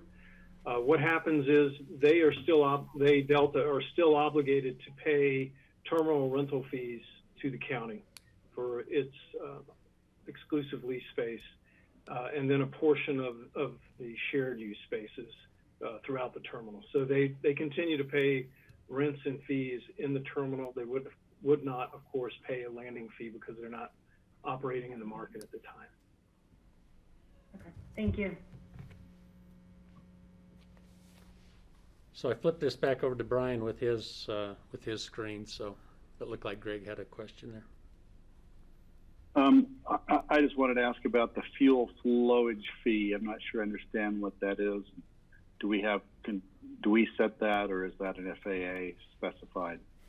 The fuel flowage fee is currently 12 cents per gallon, and that's paid by general aviation users that come in and purchase fuel.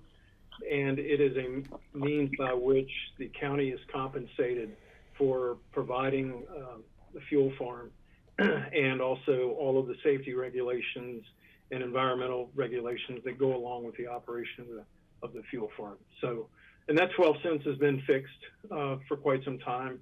And I think as you move forward and have to look to make improvements to the fuel farm area, either expansion, replacement, or whatever, you could look to see that rate go up to recoup some of the cost of capital associated with fuel farm improvements. Thanks for that. I would like to have someone investigate what could be included in that fee. You know, actual costs, for instance, if we're talking about carbon mitigation or environmental costs, is it just related directly to the fuel farm itself, or is it going to be interpreted more broadly? Because it seems to me a corkage fee, so to speak, or a flowage fee might be one way that we can help mitigate carbon. Well, talking about wine. George? George says, safety. Brian, let's let George Newman, Commissioner, talk first, and then we'll go back to you. Well, thanks, Steve. Just to follow up on Greg's comment, and maybe a little bit later, John Ely, you can let us know what you think, because we had this conversation probably a year ago or so in terms of adding a carbon fee tax onto the auto rental companies, and it seems like I don't know if that ever happened or what happened with that, but to follow up with Greg's question or comment, could we also add a carbon fee onto the fuel flowage for GA? Yeah, thank you. Thanks, George. That's where I was going with it. And I think last year we calculated that we could actually mitigate all the carbon emitted by general aviation with something like 10 or 20 cents a gallon flowage fee. So it was actually within the realm of possibility. I'm not sure if my numbers are correct, but I'm sure we could find somebody who could tell us that. I think from my understanding, I mean, I'll leave this expertise part up to Brian too, but my understanding, it has to do with capital and direct operations and maintenance costs with it. I don't know about offsets, whether that's going to be, use that extra piece to buy carbon footprint offsets or what, but I would suspect Brian probably knows that better than I do. Historically, the fuel flowage fees are set as a means to recoup the cost of providing the fuel farm directly, and not for any negative externalities that may be associated with the consumption of fossil fuels. I think that question of carbon tax collections, how those fees would be used, and so forth, are probably better suited for discussion with special legal counsel on the use of airport revenues, and whether that would be considered a diversion of airport revenues under the grant assurances. Thank you. Kelly, did you have your hand up? Yeah, Brian, sure. I guess I'll just throw another thought in this, is maybe for this grouping of questions, but is it possible to do differential pricing for, say, the use of alternative biofuels rather than conventional jet fuel, and to, give a different break on the preferred fuel? We don't have a choice, though. We only offer. Again, I think that's probably a question more suited for specialty legal counsel. Again, just because it ties back to the legality of use of airport revenues and what falls under the purview of appropriate use of those revenues. So we defer that to specialty legal counsel. Plus, we only have one type of fuel, right? We only have two types. We have avgas, which is for the pistons, and then we have jet fuel for the jets. My guess, I mean, I'm not a technical expert on the fuel systems, but my guess you'd have to have completely different system Correct. for a biofuel too. Yeah, and I can tell you that a lot of that was some discussion that took place with Pablo when the visioning committee brought him in, the attorney, and started asking about Right. opportunities for carbon taxing, biofuels. So we can certainly, it'll be part of future discussions for sure, because as you know, it's wrapped into some of those recommendations from the visioning committee to pursue this. So once we get the final direction from you all, we'll definitely start chasing those down.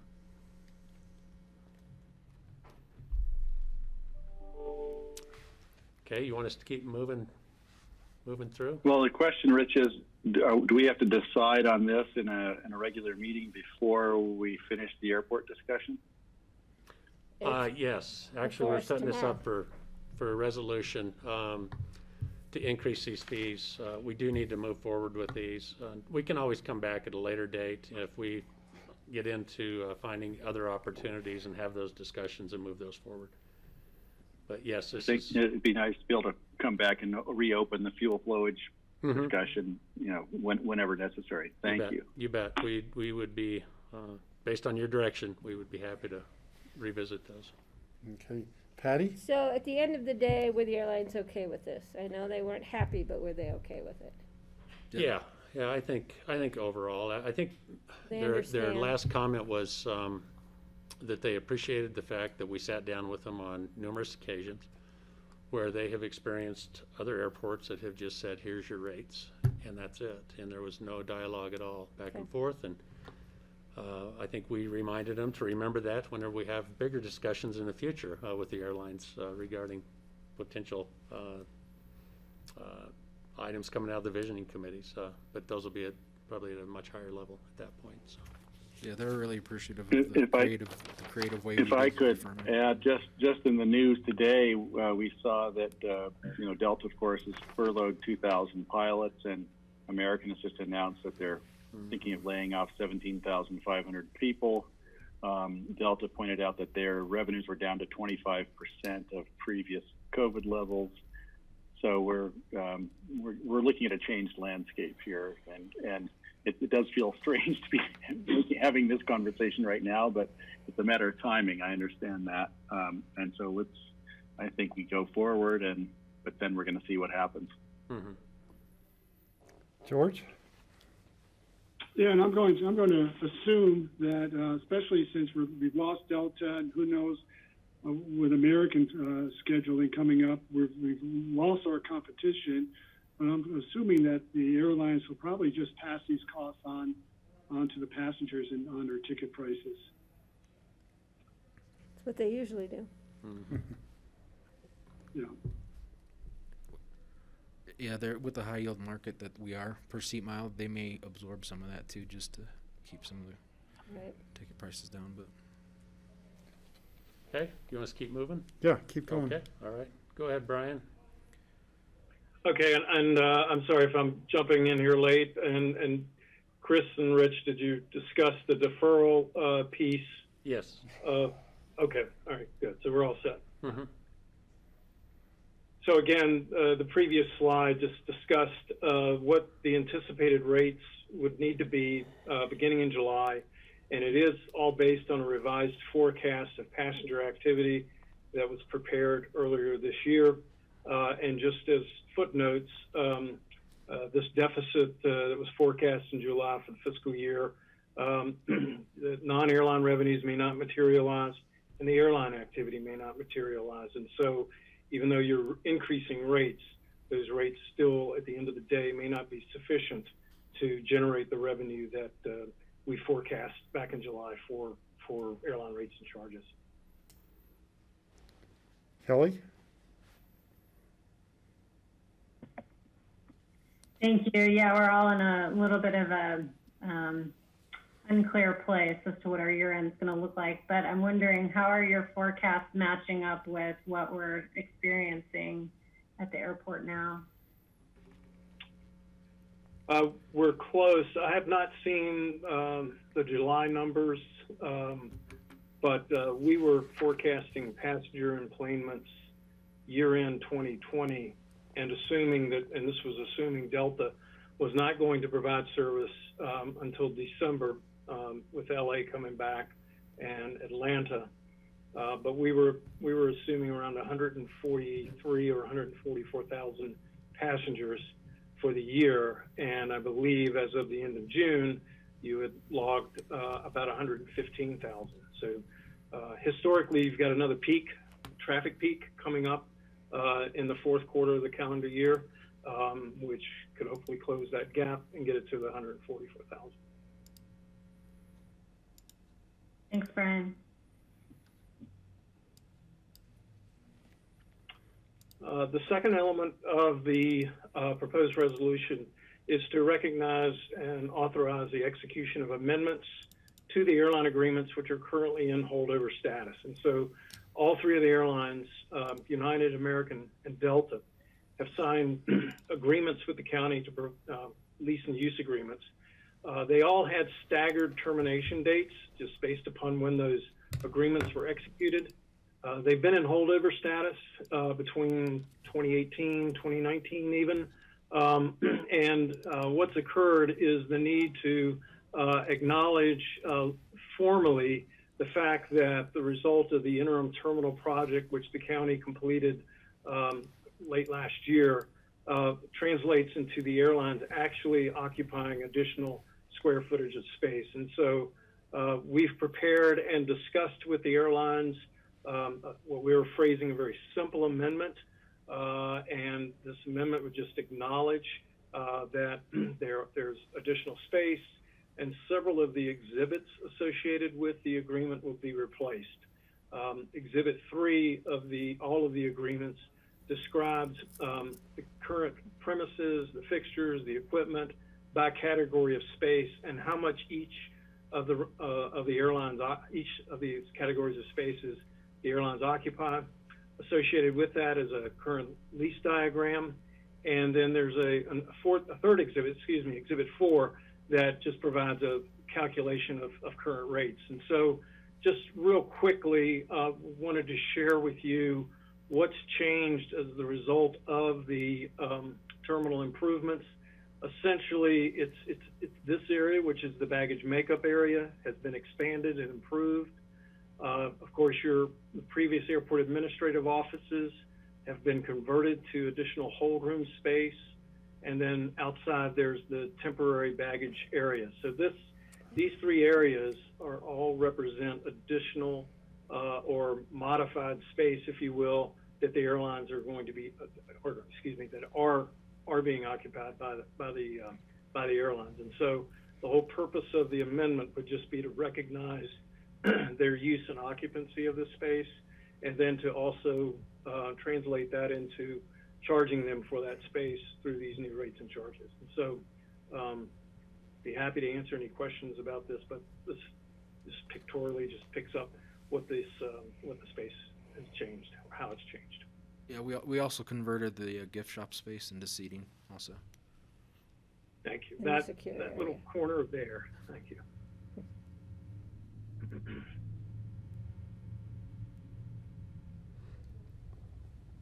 Any questions? Sorry. Not seeing questions. Okay, in this resolution, we'll walk in tomorrow. Since we were late in getting our final confirmation out of the airlines, we weren't able to get that resolution pulled together, but we'll certainly have that ready for your packet tomorrow. Okay. Okay.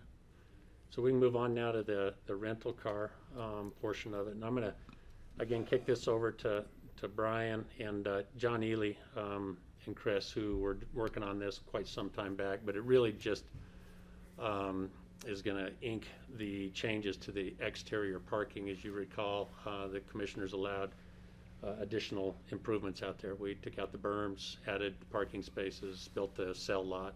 So all of that is now being memorialized in this area with the rental car agencies. So And I don't know who wants to speak to that. I can speak to it. Brian, do you have those two slides? If not, I've got a jump drive that has them. Chris, if you have them, it might take me a second to get back over to them. Okay. Can I hand this to you? Whatever's easier for you. John, do you want to talk a little bit about, maybe while they're getting that ready, kind of what those discussions? I remember we had some meetings with the board on that early on. Yeah, we did. It was a while ago now. You know, Chris, if you could get the exhibit up to the amendment, the least amendment, which has that color-coded diagram on it. And what the lease amendment does is memorialize the exhibit,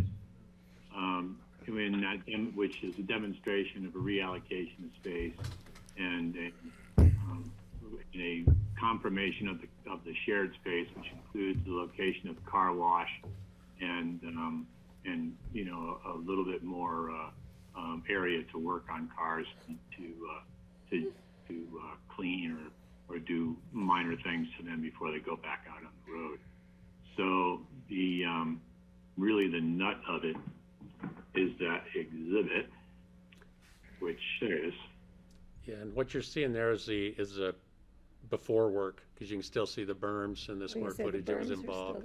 The next slide will show the changes of the improvements. So yeah, this was like John said, or Johnny Lee said, that this was off the back of basically cleaning up the interim parking project that we had as a whole, removing the berms, creating the cell phone lot area, creating a better, safer flow for the car rental traffic around the storage area and the car wash facility. So you might flip to that next slide and it'll show those improvements. There you go. So here you can see we've got them in lines and rows. We've taken out the berms. It did increase a little bit of their outdoor space, and we just want to make sure that our leases reflect those. We kept the existing berm for noise and viewing pollution, blocking it, as you can see right there in that, right above the QTA stacking area. And then this diagram also shows the flow of traffic for the cell phone lot and entrance and exiting the new car rental space.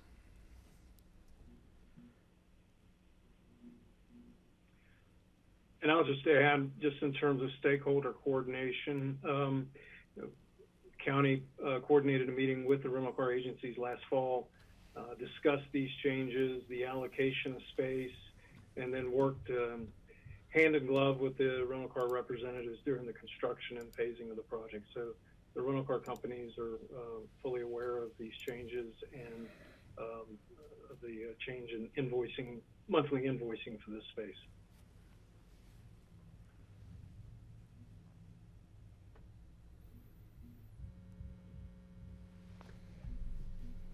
So again, this will be a resolution that'll be on your in your packet tomorrow. It'll be a first reading that will describe that. In fact, that is in your packet now. It's been published. So. Any questions? The only thing I have to say, we need to signage the cell phone area to no idling, because people don't turn their cars off there. Yeah, we are working on some other signage issues too. I was there the other day telling people, please turn your car, please turn your car. No, that's a really good point. We are working on some other signage But it works issues well, because you're right there. It's a great idea. Yeah. Question, Steve? Yeah, go ahead. Just regarding the maybe we need an economist on the weigh in on this, but looking at the way we see the furloughs going with the airlines, it'll carry into off season, certainly from the summer season, and then it's anyone's guess how the winter is going to shake out. We could see a huge reduction in need for the space and for the rental cars as well as the airline space in the terminal. And I guess one of my questions is, I don't think our rental rate increases are unreasonable or are going to affect the decision on the part of the airlines whether or not they're going to come here or not, or the rental car companies for that matter. But there is a point where it'd be nice to understand, what could possibly happen if United, American, and Delta all end up in the same boat and are in trouble. And I don't have a forecast, and I don't want to think about how bad it could get, but I'm concerned, what our strategy is going to be if our airport all of a sudden is costing a lot more than it's bringing in. and how we move forward and how will we prepare for that. I know we have budget season coming, so we'll have time to discuss those things, but I guess I just want assurance that we have people thinking about that now. I think we're all thinking about Yeah, that now. that has been a very been at the forefront of our discussions during this budget season, working with Rich, Caroline, and Matt. It was, the idea is preservation. What our top priorities were the preservation of staff, along with the safety, and still being able to provide public needs or meet public needs. So it is a constant thought for us, and like kind of Kelly pointed out, there are some other triggers and fees that could be adjusted and looked at to kind of help out with it. But like you said, it's crystal ball. It's 'cause And I know there have been in times in the past where we actually had to incentivize airlines to serve us because they couldn't figure out how to make money. It seems like distant past, but it probably wasn't that long ago. Just a thought that we may be revisiting those conversations. I hope not, but I guess heads up to all of us.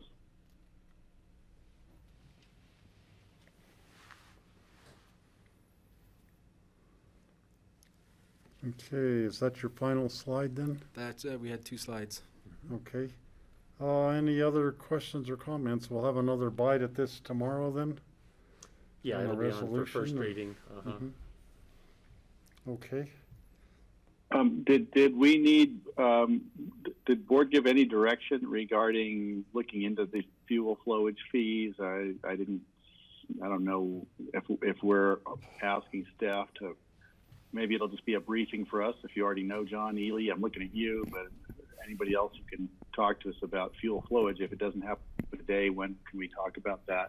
Do we need direction for that? Well, I think my understanding reflects the same understanding that that everybody else has, that the flowage fee is always a service-related fee, so it relates to the cost of providing a service as opposed to a cash cow, so to speak, at the airport. So there are things that can be done with carbon pricing and incentivizing consumption practices that are more, environmentally responsible. It's kind of tricky though, and we've gotten advice from a couple of different folks. What I can do, I'll take it as direction from the board. I already got a note to myself to reinitiate that conversation to see what kind of flexibility we could invent around the flowage fee. Thank you. I'd be in favor of that.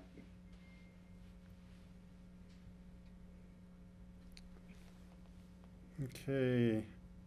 Not seeing any other hands being raised. Thank you very much for the presentation. Thanks, Brian, for coming in. Yeah, thanks, Brian. Thank you. Thanks for your patience. Appreciate it. Thanks, everyone. Nice to see you, Chris. And Chris, good to Nice. see you too. Yeah, nice to finally see you guys in person. Yeah, we like it. You can come visit us anytime you like. I'll be here tomorrow.